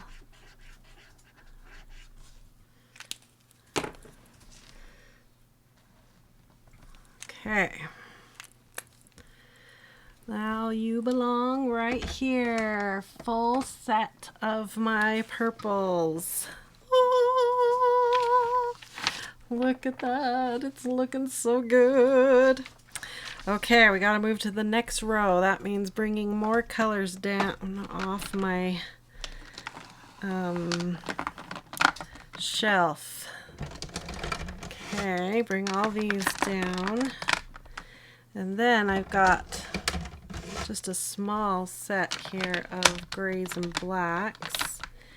And one more gray and then a couple more colorless blenders, which we'll put to the side. Okay, that officially empties out my rack over here, so we shouldn't have to move any more down. Okay, next color we need to go find is Pink Punch, which is a brand new color. It's one of the new 2018 colors right here, 803 Pink Punch. We're going to swatch it in 3 different places. Here we go. First here. Oh, interesting color. Very different. I don't quite know what the undertone is on that color. What do you think, Steve? Kind of an yellowish undertone. That would be my yellowy orange undertone. It's pretty, almost a watermelon type color. Okay, we'll bring it down here and add it to where I'm swatching all of the new colors for 2018. Right here. Oh, these colors together. Except for that lemon lime, it doesn't really fit, but the rest of them together are really pretty. Okay. Now, you now belong, according to this, 1, 2, 3, 4, 5, 6, you belong right there on my shelf. Okay, Baby Pink, number 800. Did I own you before? I did. So you're going to be in this tray. 800 right here. Oh, now that's also very light. But it feels like a light version of the new Pink Punch. And you can build it up to a bit of a deeper tone. Okay. When are you going to do a makeup tutorial? You guys want me to do a makeup tutorial? Oh my. I don't know if you want that. You're nice, Carolyn. Did you hear that, Steve? Can you refill Tombows? No. Wah, wah. I take that back. You can. They don't supply refills for them. You can make your own like watercolor type ink and fill them up. I know I've seen Lindsay the Frugal Crafter do it. So go check out her YouTube channel. She makes like a watercolor type paint and puts them in it. I don't remember how she did it and what the substance was that she put in them, but she has done it before, so go check that out. Let's see. Puppy is trying to... Oh, your makeup is flawless, Carolyn says. Well, thank you. It looks... this makeup that you're seeing right here is definitely done for camera. I have 2 sets of makeup. I have my makeup that I wear if I want to look good in normal light, and then this is my YouTube makeup that you see me in right now. And it's very different. I do it very differently for YouTube when I'm going to be on camera. It's very laid on thick. It takes many, many wipes to get it off my face when I'm done with filming. So, but I have fun when I do YouTube makeup because I put extra eyeshadow on and kind of have fun with it. So I do like more eyeliner and have a lot of fun with it. 761 Carnation. So I've had a lot of fun learning about makeup when I finally got brave enough to get in front of the camera. I decided I better start wearing a little bit of makeup because I look so sick when I don't have makeup on, because I am sick. And I want to make myself as, whoops, I don't think I swatched over here. I want to make myself look as presentable as possible when I'm in front of all of you.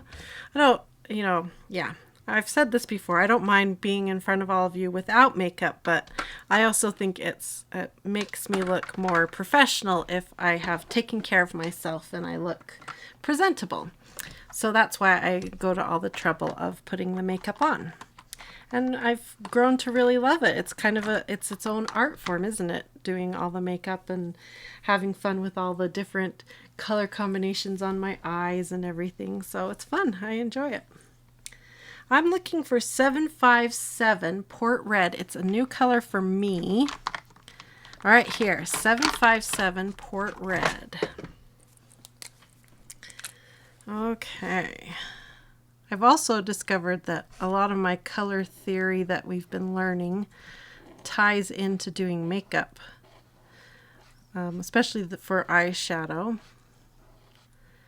And then when we were learning about doing coloring portraits and skin tones, when we were doing that as bliss partners, it helped me get better at doing my own foundation and adding like bronzer and all that. It kind of helped me understand where to put the bronzer better. And so it's funny that coloring has helped me do makeup better. That's a pretty color. Why didn't I buy that one sooner? 757 Port Red. It's like raspberry. Should have bought that one a long time ago. What are some friendly colors that go with 703 that aren't hard to find single? Not like the other one where you had to buy a whole set for that one color. Let's see, 703 Pink Rose. Well, Deep Magenta would go with it. 685. Deep Magenta would go with it. This is my old set of pens, so I'm just kind of looking to see what I had before.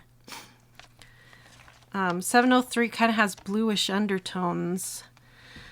So I would say Deep Magenta, and a light pink would probably be Baby Pink, has more bluish undertones, would be a good light to go with it. And if you wanted to go more of a reddish as a dark instead of a purpley as a dark, I would say maybe Chinese red, but I don't know, maybe Rubine Red. Rubine Red or Deep Magenta would be your two darks, I would say, from Pink Rose. That would be my guess. Your beauty shines through from the inside as well as outside. Thank you, Polly. Rochelle says, if I wore makeup, it would sink into my wrinkles. It does that to me too. Although I'm really blessed, I don't have very many wrinkles right now. How do you use a color wheel for anything? Because I crochet and I don't know what colors go together. Luminaria, we have done a 4-week 757 Port Red 757. Let me double check where I'm at here. Okay, good. Now we're doing 755 Rubine Red. Let me find that color. Speaking of Rubine Red, weren't we just saying Rubine Red? Here it is. We did a 4-week color theory unit over with our Bliss partners. If you haven't checked out our Bliss partner membership level, you really ought to go check it out. It's only $25 and it opens up a full month worth of content. You can renew every month or cancel, whatever you want to do. And all of the workshops we've done up until now are all archived there. So all of it gets opened up to you, including over 400 coloring pages. You get tons of free downloads. It easily pays for itself the first month and thereafter. Plus you get to attend the weekly workshops during that month. And I mean, it's amazing what you get for your $25. But we spent 4 weeks talking about color theory, understanding color theory, how you put colors together. I have a really cool tool you get access to that helps you choose color schemes. So if you don't even want to, learn about color theory, you just need some help picking color schemes, there's a tool that comes along with that membership, and we teach you how to use it on week 1 of that unit. So I highly recommend that. Becoming a Bliss partner and taking advantage of that unit, that 4-week unit. It was really helpful. I learned a lot. And Steve, he has a lot of color knowledge too. He's my business partner and husband, and he was able to give us a lot of help during that 4-week period and really help train our eyes to see things like undertones and, like, does that color have a blue undertone or a red undertone? And wow, it was just really helpful in training all of our color eyes to understand how to put colors together better. So that's what I would totally recommend, because there's so much content there. There's a whole unit on color pencils. There's a unit on water-friendly media. I can't remember all the units that are already there. You can go check it out. There's a link and it will tell you everything that's there, so you can make a good decision on that. Okay, that was Rubine Red. We got that page done. We get to flip the page and put Rubine Red into its permanent home. Aw, you look so happy there, Rubine Red. Okay, let's flip the page to page 3. And we're going to find 815 Cherry. Let's see. Oh, they're talking about that Adobe Color one. Yeah, it's called Adobe Color. That's a really awesome tool. I think I did a video about that recently as well. 815 Cherry is what I'm looking for. 815 Cherry. And that's a really cool tool, and it helps train your eye as well. I recommend checking that out. 815 Cherry. Did I own that one before? No, that's a new one to me. Woohoo! 815. I'm going to get all the reddish ones up and ready to go here. Oh, are you? Where's 815? 815 cherry is what we are looking for.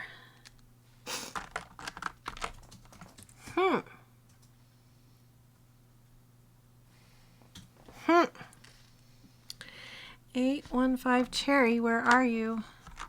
I have this fear that I think I've bought them all and I think I have the full set, but I'm going to sit down here today and find out I don't have them all. I have this fear. 817, 835, 837. Oh, I'm scared. 835. Come on, where are you? These are all the grays, right? N, 9. That's a 9. N. Okay, those are all the N's. I'm going to put that there. Did I pick it up already? Rose. Oh. Are you worried? I'm worried. Okay, let's double check. You're all right. See, we didn't have 815 cherry before. So it shouldn't be. Did we swatch it already? I didn't swatch it. No. No. No. No.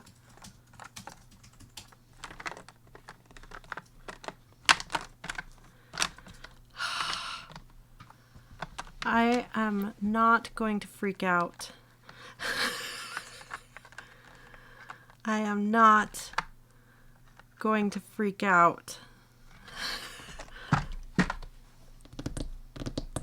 Okay, let's look at these again.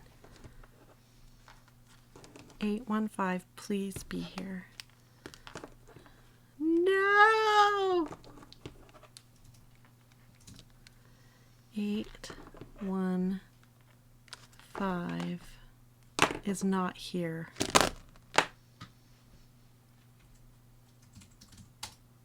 All has to come to a stop. It's not like under here or over there. Steve, will you hand me that striped bag that's up there? That black and white striped bag. That's my last hope that I have that cherry marker. Oh, up here? Yeah. Is it this one? These are the last of my duplicates that I hung on to for having handy for when I'm just out and about. I hung on to a few for my... This is not going to have it in it. This is not going to have it in it. That's 847. We're looking for 815. 815. 815.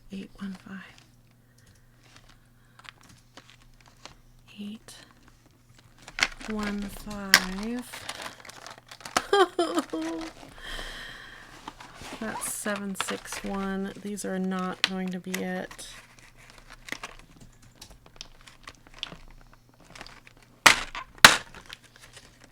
Polly says, I have an extra, you can have it.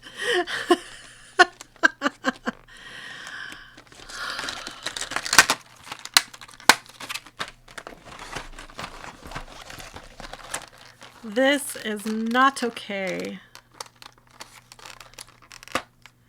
Full set syndrome denied. Denied. All right, we're gonna look here one more time. 815. I'm going to be sad. 815. 815. 815. 815.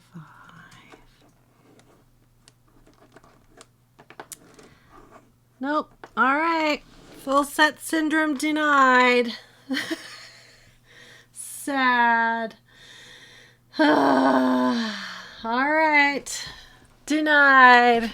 Looks like we're going to be either driving to Polly's or going to Michael's. We should look it up and see if they're available at Michael's. I know we could send Steve right now on an emergency run to Michael's if they're there. Do you want to look it up, Steve? Okay, moving on, Jennifer. Just move on. Number 817 is Mauve. And that's a new one. It's a brand new one. This is one of the 2018 colors. I'm trying to be cheerful. Didn't I say to you, Steve, I have this fear? That's a pretty color. This is one of the new colors right here. Oh, how sad. But we're going to be happy about little Mauve. Welcome to the family, Mauve. Sorry you came in at such a downer moment. Here you are, though, little Mauve. You're beautiful. Let's put you in here with your friends. It's a pretty color. There it is, Mauve. Yes, send Steve. That looks like a pink cap. 817.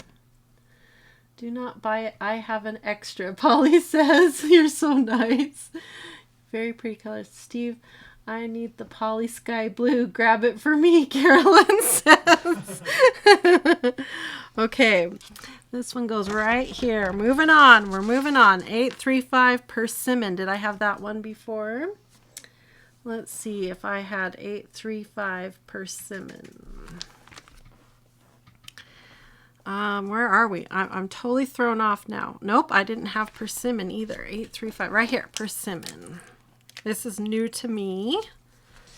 835. Ooh, nice. Red color. Persimmon. Is persimmon a fruit or a flower?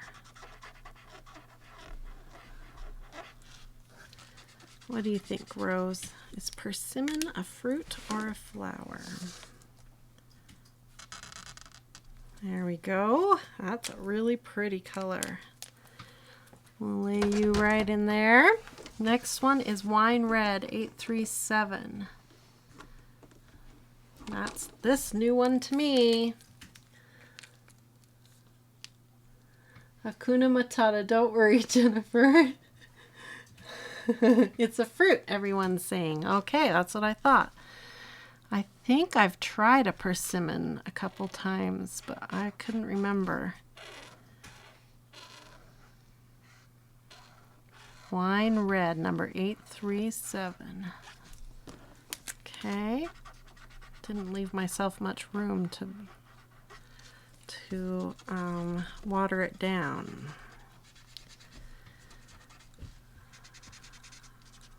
I can't believe. I wonder if it's going to be the only one. Okay. Carmine is next.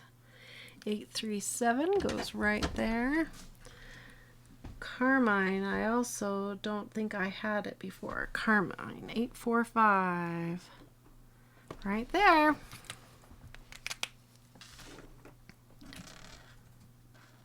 Whoa, very similar to Persimmon. Kind of more orangey undertones to it.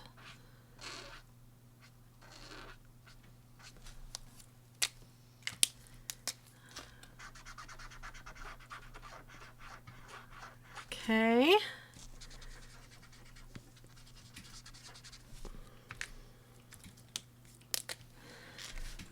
All right, Carmine.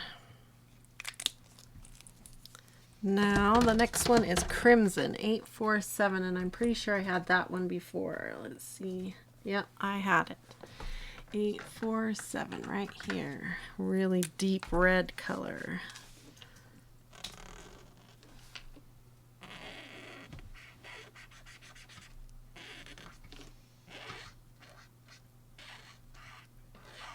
There, that's pretty.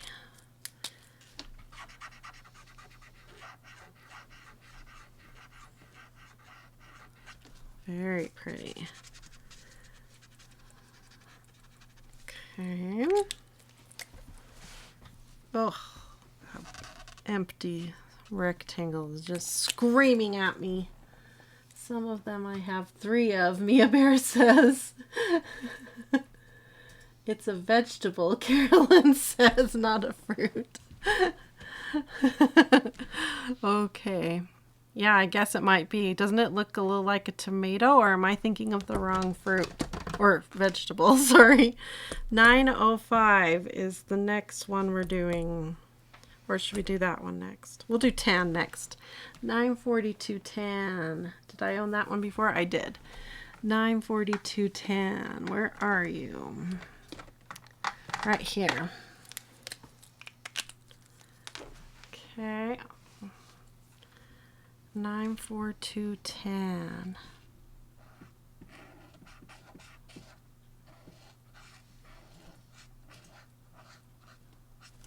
Good. Good color, 942. And that means you are the first one on the next row of my shelf. Right there. Okay. Orange, 933. And I had that one before. Right here.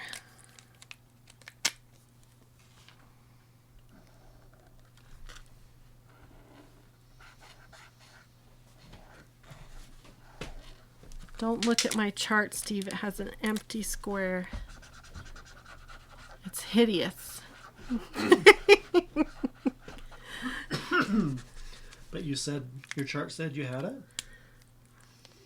Like your original chart said you had it? No, we missed it somehow. Oh. But Polly says she has one? Yeah. Yes. 933 orange. Anytime I color orange colors, I want to eat a creamsicle. Oh, did you see that Carolyn donated? Oh no, I just looked up.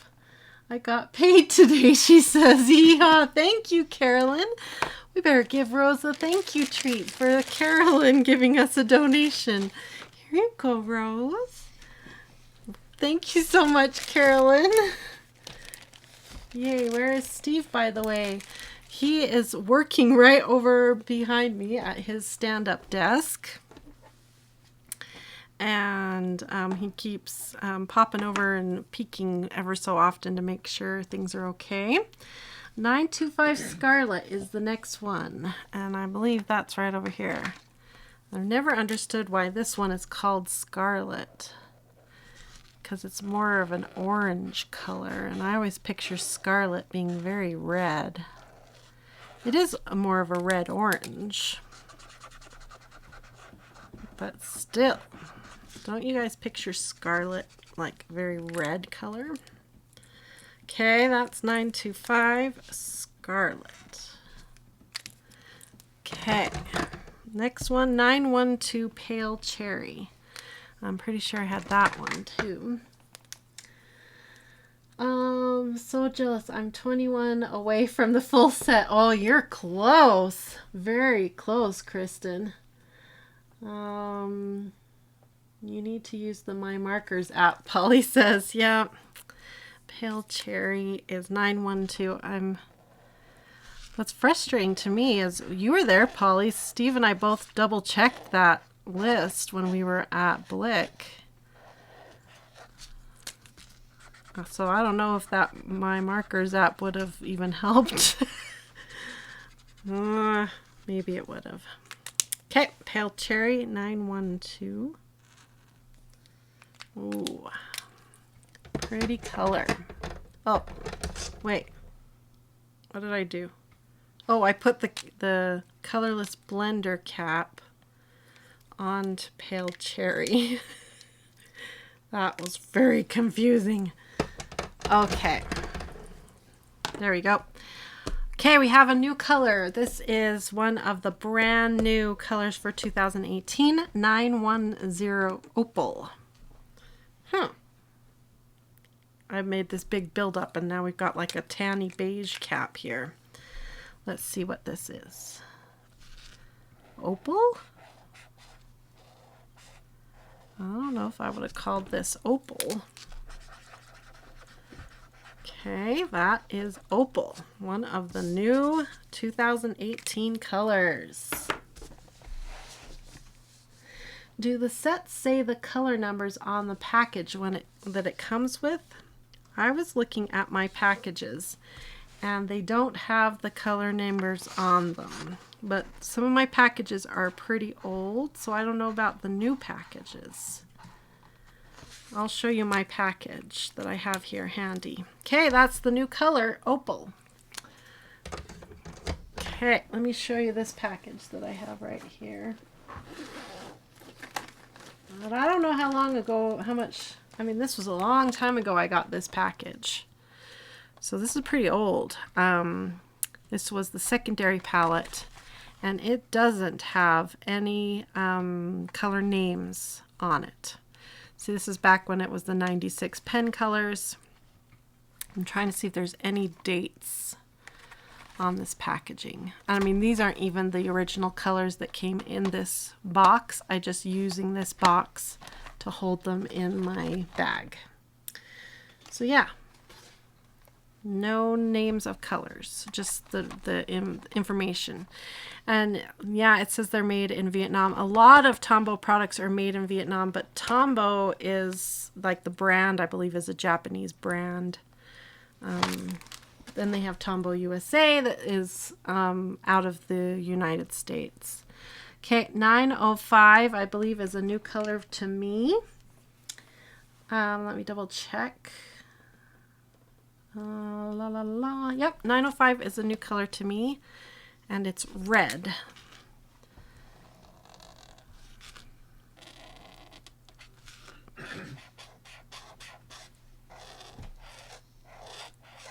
Okay.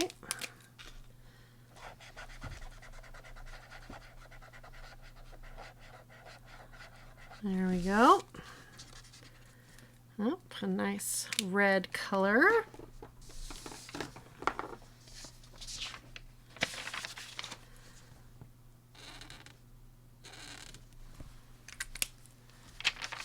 Okay, and that goes right here.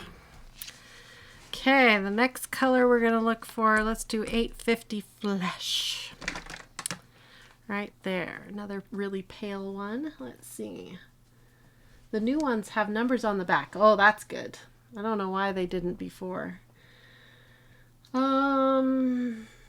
Yeah, Peaches and Cream would have been a really good name for that one.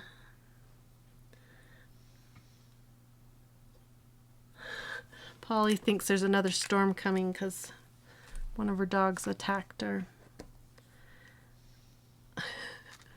That storm we had last night was crazy, wasn't it, Polly? Did it shake your whole rig? It shook our whole house. The thunder did. Really upset Rose. Okay, this is Flesh. Very non-politically correctly named color. Flesh. Okay. Pretty pink color though.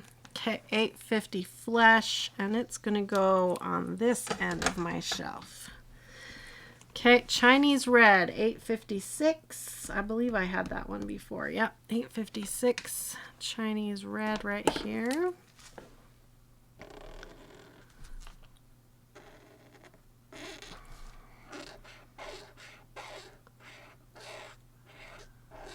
Very pretty.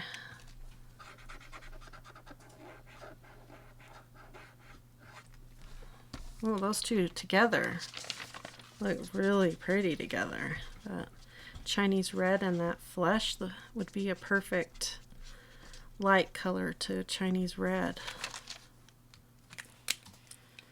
Okay.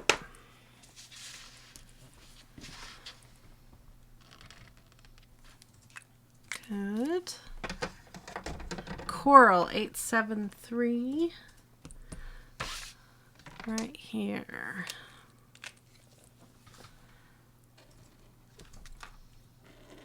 I think this is a color I grab from a lot. This coral color kind of goes with a lot of the other colors in the Tombow set as a good mid-tone. Okay. 873. There. Now 879 brown.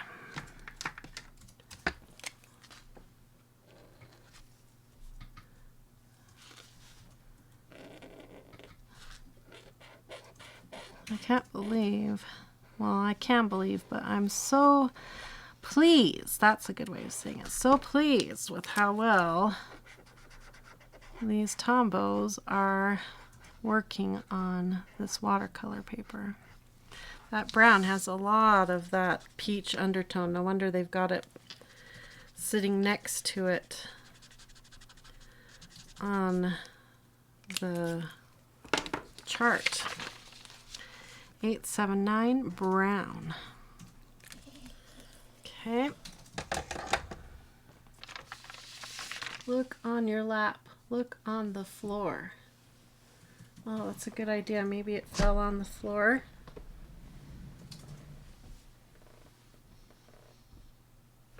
I'll have Steve come with his look around.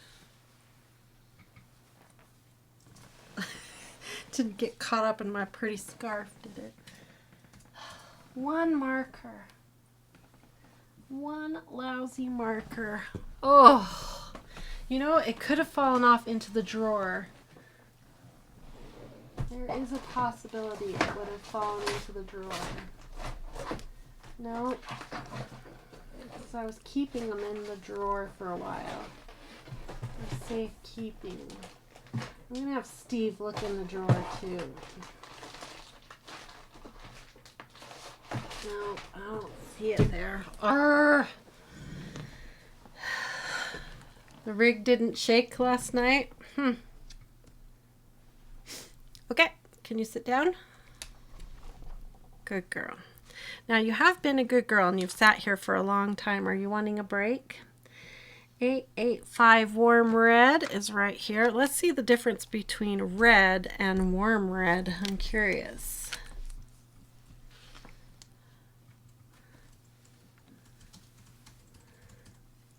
It messed up your direct TV though. Yeah, I bet it did. Oh, I would not call this warm red. Would you call that a warm red? That looks more like a cool red to me. I don't know. I need to have Steve look at that. That looks warmer than that. That has a blue undertone. Rosie hit it, Jack said. Maybe Rose just wants to go for a ride and that's why she's hiding it from me. That looks like a cooler red, don't you guys think? 885 goes right next to the brown. There's one more spot left for 899 redwood. Ow, keep getting pinched by the caps. I do think they're right though, Steve. I think you should come and look around a bit and see if you can see it before I give up hope.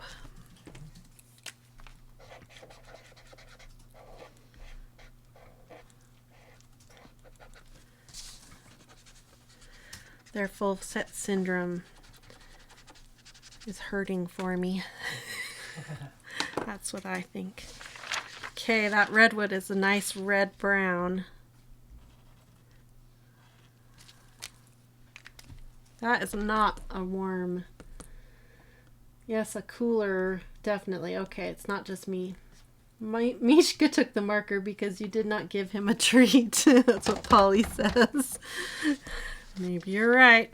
Okay, we finished another full row of markers up here. We're getting close to the end of the colors. Then we're going to move into the grays, the gray tones. Okay, the next one is Gold Ochre 946 right here. Now, what's this color?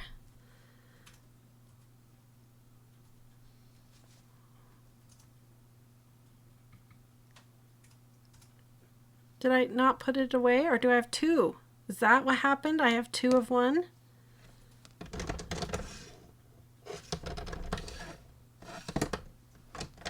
Okay.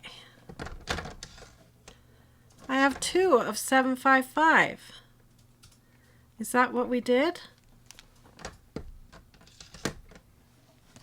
Is that the culprit? I have two Rubine Reds. That might be the problem. So we grabbed two of them, kind. I bet it was in the, it may have been in the slot for 815. Oh. And we grabbed it and it was another Rubine Red.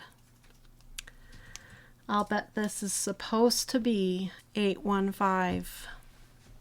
This is the one right here. I'll bet that threw us off. I feel like hucking it across the room. Yeah, because there's nothing back there. I bet this is it. Ugh! There. I hucked it. I feel better now. Okay. I just had to get that out of my system. Okay, 946. Gold Ochre. Rose is looking over at it. Why'd you do that? Gold Ochre 946. Sometimes the mom just has to huck things. You just gotta throw stuff to make you feel better. That's my therapy, is throwing things.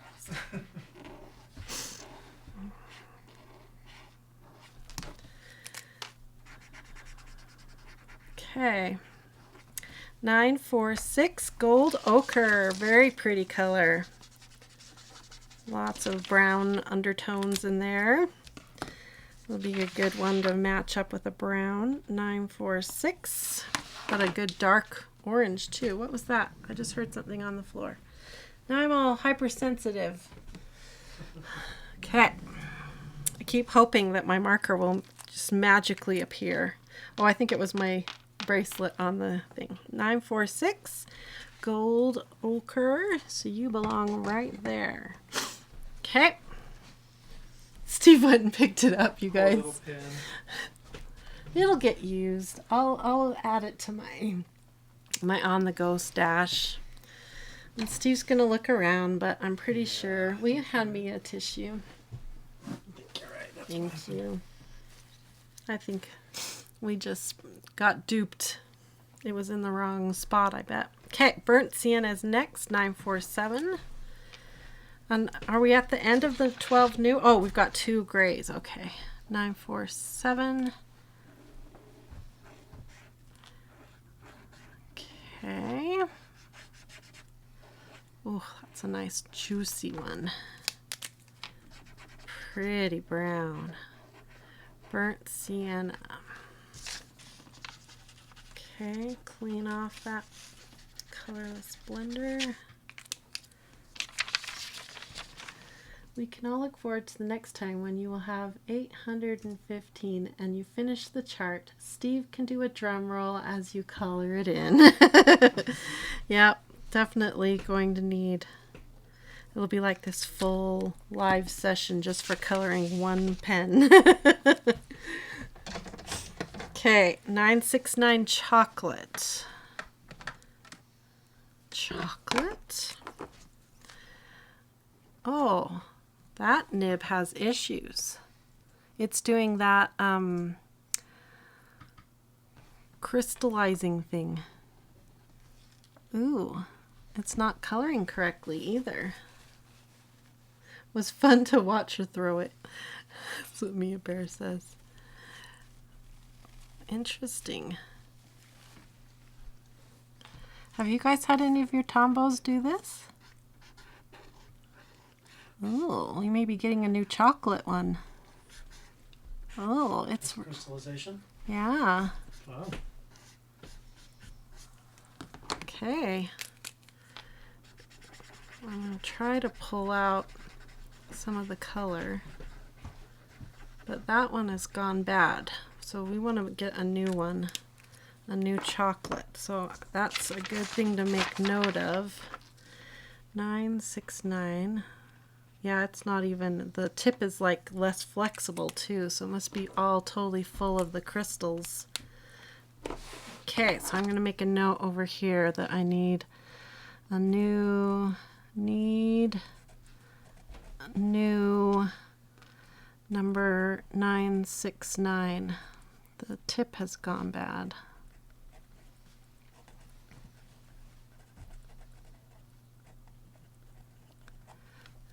Okay, that's interesting. Have you guys had that problem? Yeah, the desalinization. That's right, Polly. I don't think I have that color in my backup. Let's see. Oh, could we be that lucky? Whoa, we are that lucky. And this one is perfect. We are that lucky. Is that the universe paying me back for our one missing cherry pen? Let's see if the other end is bad too. The other end looks fine. I think the universe just paid me back.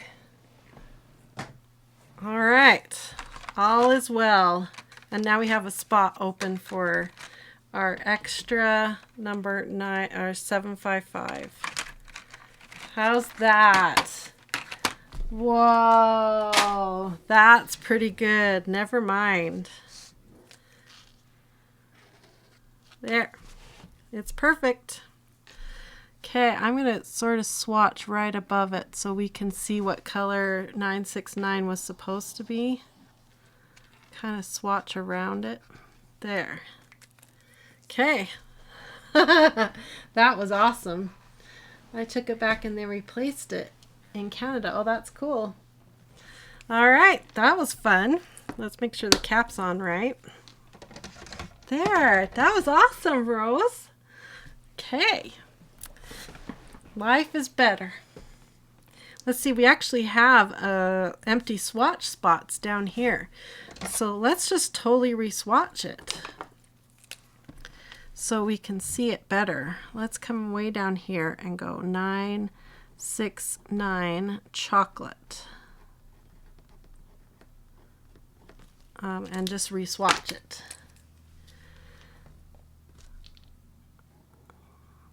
Because that's not doing the right color. Look how different it really is.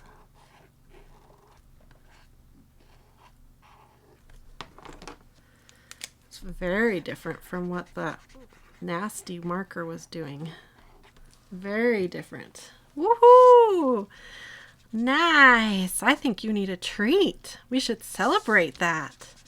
That was awesome. Okay, and then I think we should put an extra swatch right above that as well. Okay. Nice. Here, Rose, you need a treat to celebrate that we had a backup chocolate. Nice. Okay, you're going up here. Okay, that was lucky. Okay, moving on to Saddle Brown, number 977. Hopefully, we won't have any more surprises. 977. And what I should do is X that out so I don't look at it later. 977. Saddle Brown. There we go. That right there. Okay, so I'm gonna go like this with a nice arrow. No, I did it to the wrong one. I did it to Saddle Brown. Oh.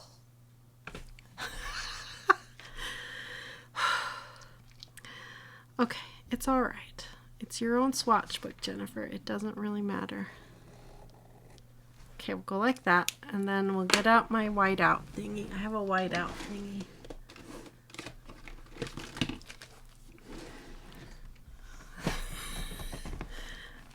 Okay, this is a whiteout thingy. We'll use this. And we're gonna go like that.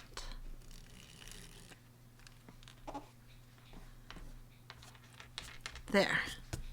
All is forgiven.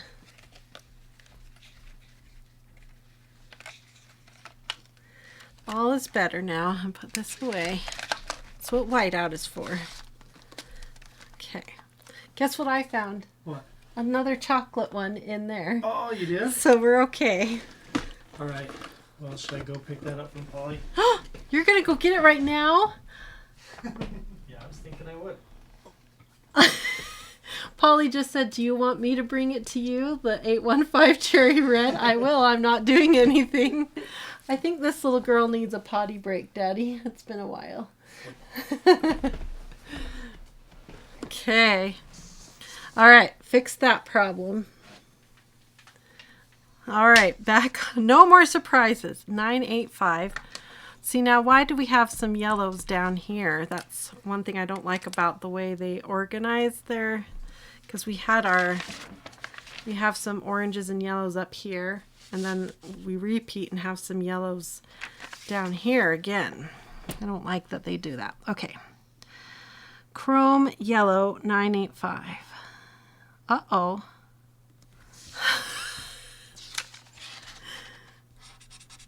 Crystallization? A little bit, yeah. I rubbed it, and I think I got some of it off, but... I think we're okay. I said no more surprises, Tombows. I'm done with surprises. I was thinking of going out and getting something for dinner anyway. Oh, I like that plan. Chrome Yellow 985. Yeah, that one has possible crystallization too. Salazization. Nothing I would not do for you if it was within my power, Polly says. Number 985.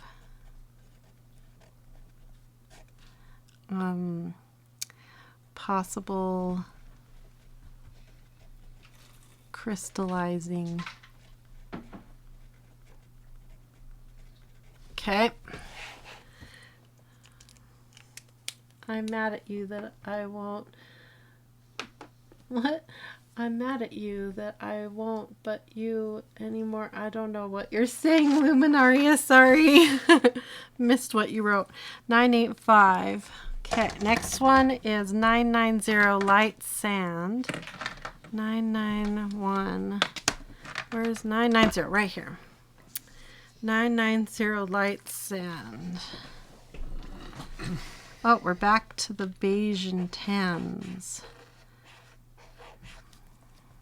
Okay.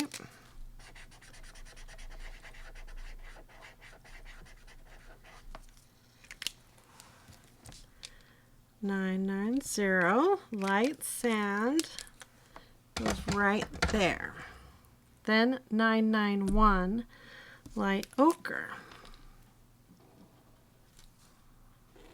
Another orange color. See, I think I need to re-swatch them all in my order now. Like all the oranges together, yellows together, that kind of thing. Okay. Sand, 992. That's 993. 992. 992.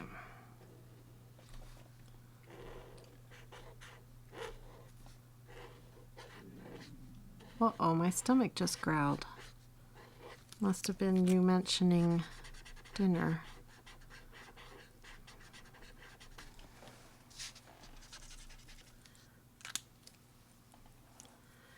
Okay, 992 is sand.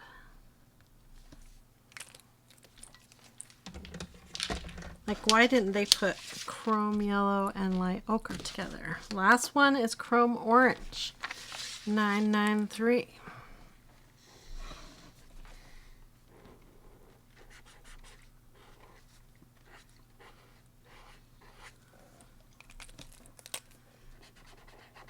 There we go.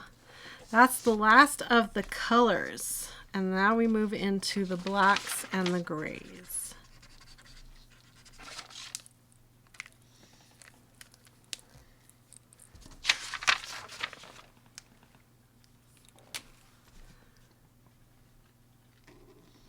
Oh, pretty.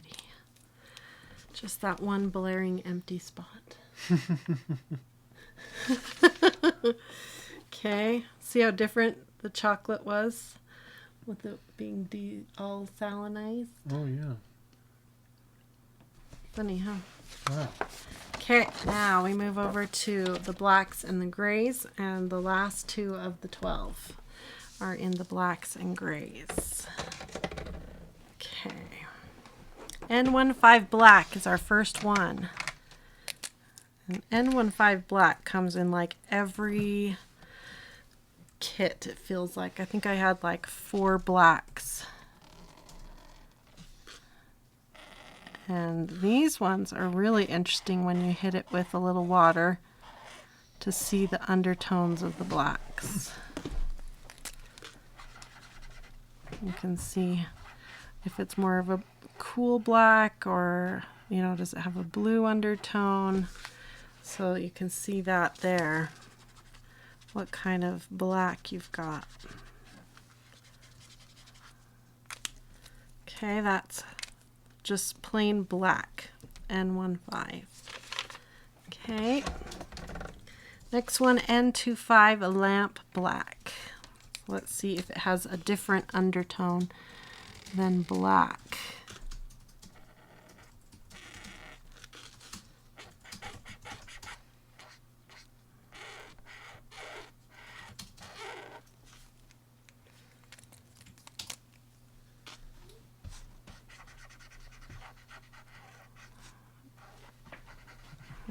Black and lamp black to me are pretty much identical. I don't think you need both. Even their undertones are very similar. Usually in other sets, like my Blick Studio markers, the 2 blacks they give you are very different. But these two might as well be the same. Okay, that was N25. Now we move into the grays. I'm so excited. I love the grays. N35, cool gray.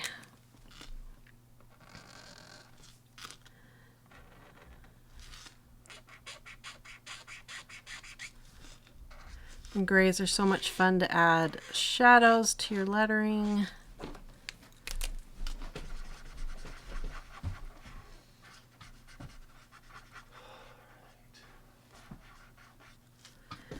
Have you...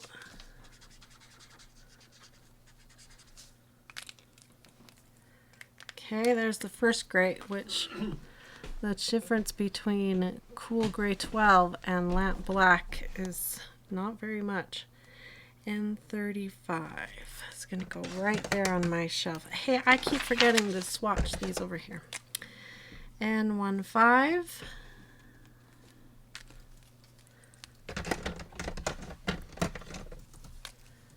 Lamp black N25.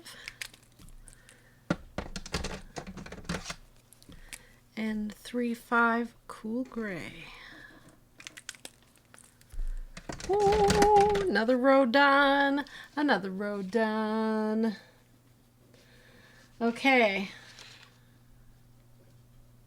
Now, N45 cool gray 10. Right here.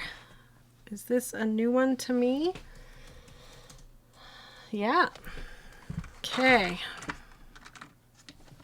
Let's get these new ones, because I only have 3 more grays in my old N45. So this is, yeah, N45 is what we're looking for.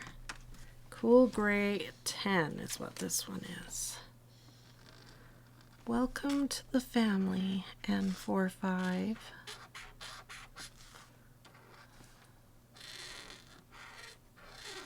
How was the gray? How do they spell the gray on the Tombows? With an A.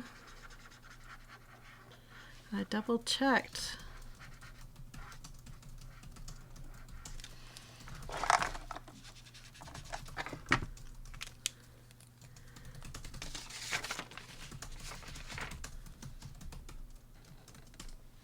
That's a pretty gray. Now that one actually feels like a step down from Lamp Black and Black. Okay, next one we're looking for is Warm Gray, N49.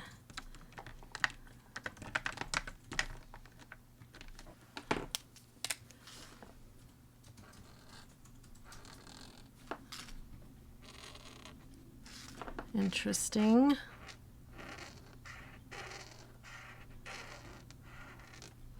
This is one of the new colors, one of the new 2018 colors. Chicken or steak, Jen? Oh, I think chicken tonight. Thank you.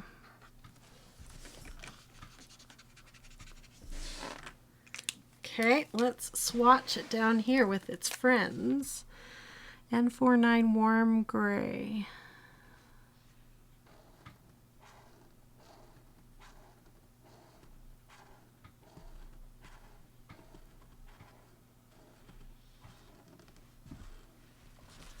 Okay. Oh, I forgot to swatch it here. 3 spots for him. Okay, the next one is our last one for the new colors for 2018. It's N52 and it's Cool Gray 8. Last one.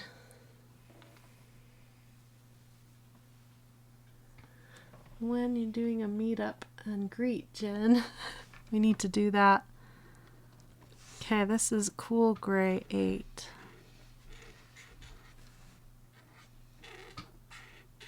Oh, it's pretty.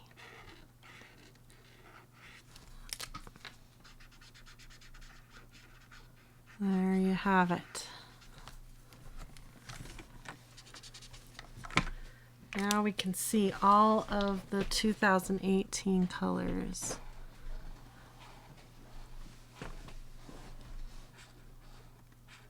Well, it's interesting. Lots of blues. And not just blue, like blue-green. Couple grays. Interesting. I don't know. I wouldn't want the pressure of choosing 12 new colors. No, thank you. N55. What's going to be interesting to me is when we go to do our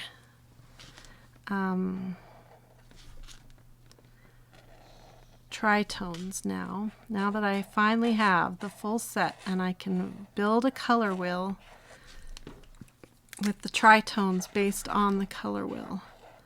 Will I find any gaps in their colors? That will tell me if there's a color I wish they had. So I'm really eager to do that. That's my next step. Now that we've got all the colors here, well, almost all the colors. Now that we have almost all the colors, except for one. Polly said she'll bring it over. Oh, she's going to bring it? Yeah. Oh. Polly's going to save the day. So the next step is going to be doing the Tritone sets. And that will tell me, for my own sake, what gaps they have in their set, according to Jennifer. N60 is our next color right here. And it's a cool gray 6. So I can see why they added 2 grays. They're trying to get a full spectrum of gray from really dark down to really light. So that makes sense to me. All these blue greens, were they necessary? I don't know. It's when we do the color wheel, that's going to be telling. Did they need all those blue greens? Someone thought they did. Luminaria sounds like she wishes you could do that right now. The Color 12, yeah. Well, I was kind of hoping this wouldn't take quite this long and we could have started it tonight. But this process always takes so long, a lot longer than what I expect. N65 right here, cool gray. Right here, another beautiful cool gray. What? Why'd they... What? N65, cool gray 5 is darker than cool gray 6?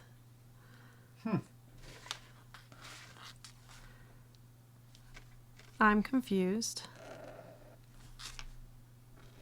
Usually, doesn't it? Yes. The higher the number, the darker the tone. I'm confused. This is a different tone. Like, this is almost a purpley gray. This is definitely a different gray. So it's just a different gray altogether. Interesting. And the caps. Yeah, the caps even show that. So they're not going down in tone. They're just different grays. Learning. So this is why we swatch, you guys. Cool Katara says, okay, so the person naming the colors is both colorblind and tone averse. Yep. Okay, N75. Yeah, because that's like a full-on purple to me. Like it belongs up here by Lilac. Okay, let's go for N75 now and see what... See, now we've got a lower number and it's a lighter gray. This makes logic to me. Like as far as other markers, all my other markers, that's how they work, the grays. The number goes down, I mean lower, you know. Lower number means less pigment, right? So you can get a good gradient. That's typically how this works. In the marker world, at least. Okay, next one is N79. I'm looking at the caps now. Okay, we're back to warm gray. We're popping around, jumping all over the place. Okay, we're back to warm gray, N79. Number 2. Will it be darker than our last warm gray or lighter? Lighter. They're talking about how when you buy the packs, there are a lot of duplicates. Yeah. Yeah.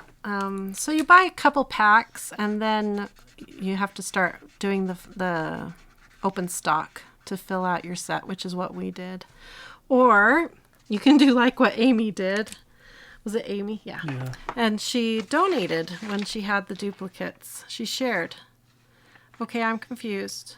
Oh, no, I'm doing good. I'll be glad when this is done. I'm getting more and more confused as we go. 89 right here. Warm gray, really light cap. So I'm guessing it's going to be lighter than gray 2. This is warm gray 1. Oh, it's pretty. It's just a little bit darker than my paper. Oh, it's pretty color. I like that color. Oh, all these colors kind of like a storm. Doesn't it feel like a storm? Like I've colored a storm. So pretty. I love gray. But that purpley gray is just throwing me off. Oh no. Okay, last gray. This is actually our last marker. This is the spot to signify that we have a colorless blender. So we don't have to swatch anything there. So this is really our last swatch. here we go. Cool Gray 1. So it should be lighter than that one, I'm guessing. N95. I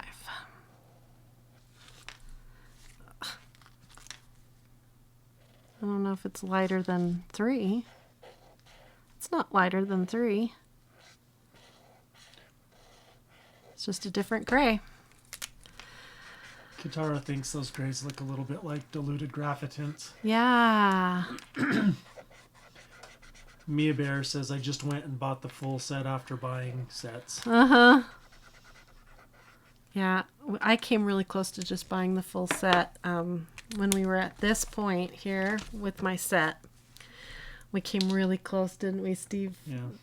What we were thinking was, we know I love the Tombows. We know I want the full set. So maybe what I do is buy the full set in the nice new box and then donate and share these duplicates here. That was where we were kind of leaning. But in the end, it still was cheaper to buy the individual markers, especially after people were helping me. Amy donated some. And so in the end, it just ended up being better to buy the individual markers. So that's what we ended up doing.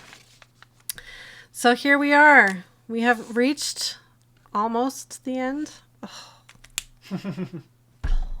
Once again, it's that single one. That single marker. It's worse than when you have 10 that you're missing. Soraya asked, are all the squares the same size in Swatch Book 1? Yeah, let me show you Swatch Book 1. So I'm in Swatch Book 2 right now. This is where I chose to swatch these. And the reason I picked Swatch Book 2 for this is because I knew I wanted to hit them with water and stretch them out a little bit. So I needed a square that was a little bit bigger. Oh, let me put this one away while I'm gabbing. Okay, and then all these colorless blenders, I have 3 right here. I have a couple more in my bag already, but these 3 are all going to go right here on my shelf, so they're ready. Okay, this is Swatch Bliss number 1, and I love this one because it's like a catalog type of swatching. So they're all the same size. Let me get a ruler, give you a little size comparison. So here's a ruler. This is a 1-inch mark right here. This is 2 inches wide, this ruler.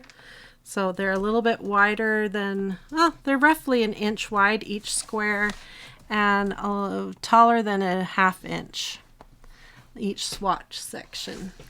And you get 1, 2, 3, 4, 5, 6 wide by 10 high is what you get. So 60 swatches per page, and it's more for like cataloging. So there's not like in this book where you get 36 to a page here, 60 to a page here, 48 to a page here, 12 to a page here. You kind of have options where if you have sets, you kind of swatch in sets here, and here is more of a cataloging. That's why we called it swatching catalog here.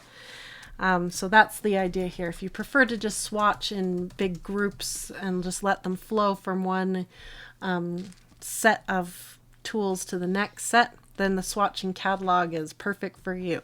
If you like to swatch more in sets, then volume 2 is more perfect for you. If you're more into swatching, but you like coloring in graphic type imagery like pictures, and it's more fun for you than coloring into squares, then volume 3 is for you, because it's all more like a coloring book that is a swatch book. So that's the 3 different versions that are available. You can order them in different paper types: watercolor paper, color pencil paper, marker paper, and mixed media paper, because I highly recommend you swatch onto paper that matches up with the tool that you're using. It makes total sense because every tool acts different compared to the paper it is working on. So it's really important to match the tool up with the right paper. So that's why I'm so excited about finally having my full set, almost, of Tombows and being able to swatch them onto appropriate paper, because now I have books printed on watercolor paper, and I can see how this new mauve marker looks on the actual paper. And then when I go to color, say this mandala right here, I'll know that this mauve looks beautiful, and this opal right here would be a really pretty pair for the two. They'll mix together really pretty, and I can put them into this shape right here, and I'll know exactly how they're going to act because I've swatched them on the exact paper that they're going into. So it's just a perfect synergy of art supplies all coming together. So that just makes me so happy to be able to offer all of this to all of you. So let's see. La la la la la la. Do the color wheel experience now, please, since you're done. I think I'm gonna wait until I have my final pen. We got to get that final pen. What I'm going to do right now is take the old tracker out, and on this new one, as soon as Polly comes over and saves the day with number 815, we'll put that in here. I need to put the date on here, which is May 31. So I'm going to put on here May 31, 2019. So I know when I completed the full set, because Polly's going to save the day. I am going to keep this one here though, but I don't know if I want it right behind. It might throw off. Will you get me one piece of copy paper that's white and blank? I don't want to put it to the back because I might accidentally grab it and start trying to reference the old colors, and I want these colors here to be what I grab. So I want it that side behind there, but I want to keep it because it's really, I kind of like having the journey of how I completed my full set. I feel that, oh, I did it kind of feeling, you know. And the other thing I want to do, thank you, Steve, is I want to, okay, thanks, Steve. I want to write on the back of here, probably on this blank one that Steve just gave me. I want to write on here the people that helped me, like Amy and Polly and my husband for Mother's Day. All the people that helped me complete this set, I want to have notes on here. And then this will be in here on this sheet protector. And then let me show you where I'll keep it. I'm going to swing the camera. Oh, let's go to this one here so you can see. I'll swing the camera that way a little bit. Okay, now you can see right here are all the Tombows, all in the shelves that I've been organizing as we go.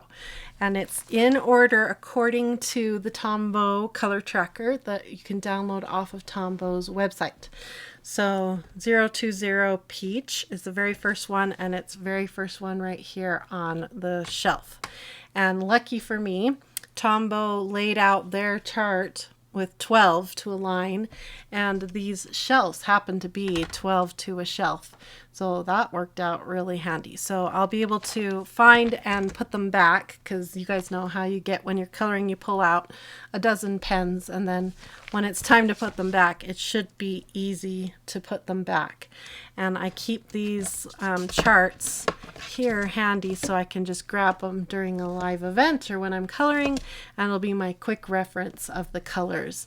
I also have over here, you can't see, but I have all my Blick Studio markers, and the same thing, I have a quick reference of swatches right here as well, so I can grab those and find my colors as well. So that's all of them right here. I do have one empty shelf here, so I must have misjudged how many I need. So most likely what I'm going to do is shift them all down one so that I have all of them down and tucked just nice and neat, and then I'll have one empty shelf that I can put whatever I want above it. So I also have here my Tombow Twin Tones, which I only have the one. I think this is the pastel set, and a few other things like the Zig brushables are here. I've got some Wink of Stellas here. A few other types of markers are here that I keep handy for during live events. People ask about these products, so I like to have them handy so I can grab them and talk to people about them as they have questions and want me to compare. I just like to not make Steve go diving for them in cupboards and drawers and stuff. So it should be very nice to finally have them all here. And then I keep this swatch book will be kept handy so I can grab them and look at the colors anytime I want. So that's the plan. So now we just have to wait for Polly to come save the day. Just took off. So. Did she just take off? So I'll have to record or maybe I'll come on live again later tonight and do the actual final swatch. There's the one spot, right? The one blank spot. Right in the middle. Right smack in the middle. Little Cherry is waiting for Polly to come save the day. She's so sweet to come save the day. Oh, I knew that was going to happen. I told Steve, maybe I jinxed myself. No, I don't believe in jinxing. I just think maybe I'm lucky it was only one pen that I messed up on. Because like I showed you guys that picture last time we talked about full set syndrome of me and Polly back to back at Blick trying to find the right pens and pencils that we wanted. And it gets so overwhelming and confusing in a store like that. So I need to count my blessings that I only messed up on one pen. So Carolyn says, tell the truth. You just like to look at them. LOL. Yeah, when we redesigned this art studio, that was the main thing when I did this. I, on purpose, planned this art studio to be all white, and I wanted the art supplies to be the main attraction. I didn't want other colors and other things to distract. I wanted the colors to be the art supplies. My old art studio, all of these things were in cases and in drawers and boxes and put away. And it was so hard to, be inspired by all these things that I invested money in. And I wanted them front and center. I wanted to sit down and be inspired by my tools that I've collected and spent money on. And so, yes, you are totally right. There is a lot of bliss and joy when I sit down and see the beautiful colors, and it just gives me a lot of joy. I think you guys are all just like me, that this stuff gives us a lot of joy. And so to see them there and be able to, I haven't touched those markers in a while. I need to use them. It really does inspire me. So that is exactly why they're there. I have lots of tools out like that, and it has helped me a lot ever since we redesigned this art studio. It was totally worth it because of how quick I can reference everything, and it's made everything so much better. So yep, that's one main reason they're there. It's beautiful. I love bringing in my nieces and nephews in here. Their eyes just light up when they see all of these supplies, and they just don't quite know what to do when they see it all. And I'm like, pick something, start coloring, and it's so much fun. So yep, you're right. It's beautiful. I feel very spoiled, but worked really hard to collect all of these. So hopefully I haven't triggered your full set syndrome too much. But I know you guys are like me, and you're going to want to add a few more to your own collection. Yeah. So anyway, I've been on here for 3 hours. It took me 3 hours to swatch all of those. Of course, we've done a lot of chatting and learned a lot together. We learned that some of these do desalinize. Well, I can't ever say that word right. I got it right for that one video. I got the words right. But we did learn that some of them have that problem. So I'm glad I had a backup for that. So I'll let you know when Polly comes and saves the day. Thanks for joining me. And it was so much fun. I'm so happy about the swatch book. Come and order one, and Steve will fulfill it as soon as the new paper is available. So we can't wait to start shipping them all out to all of you so you guys can enjoy the paper too. So thanks for all the fun. I'm going to go eat dinner and wait for Polly to come with number 815 Cherry. I'll let you know when she comes. So thanks everybody, and I hope you guys all have a wonderful, colorful, blissful night. Bye-bye everybody.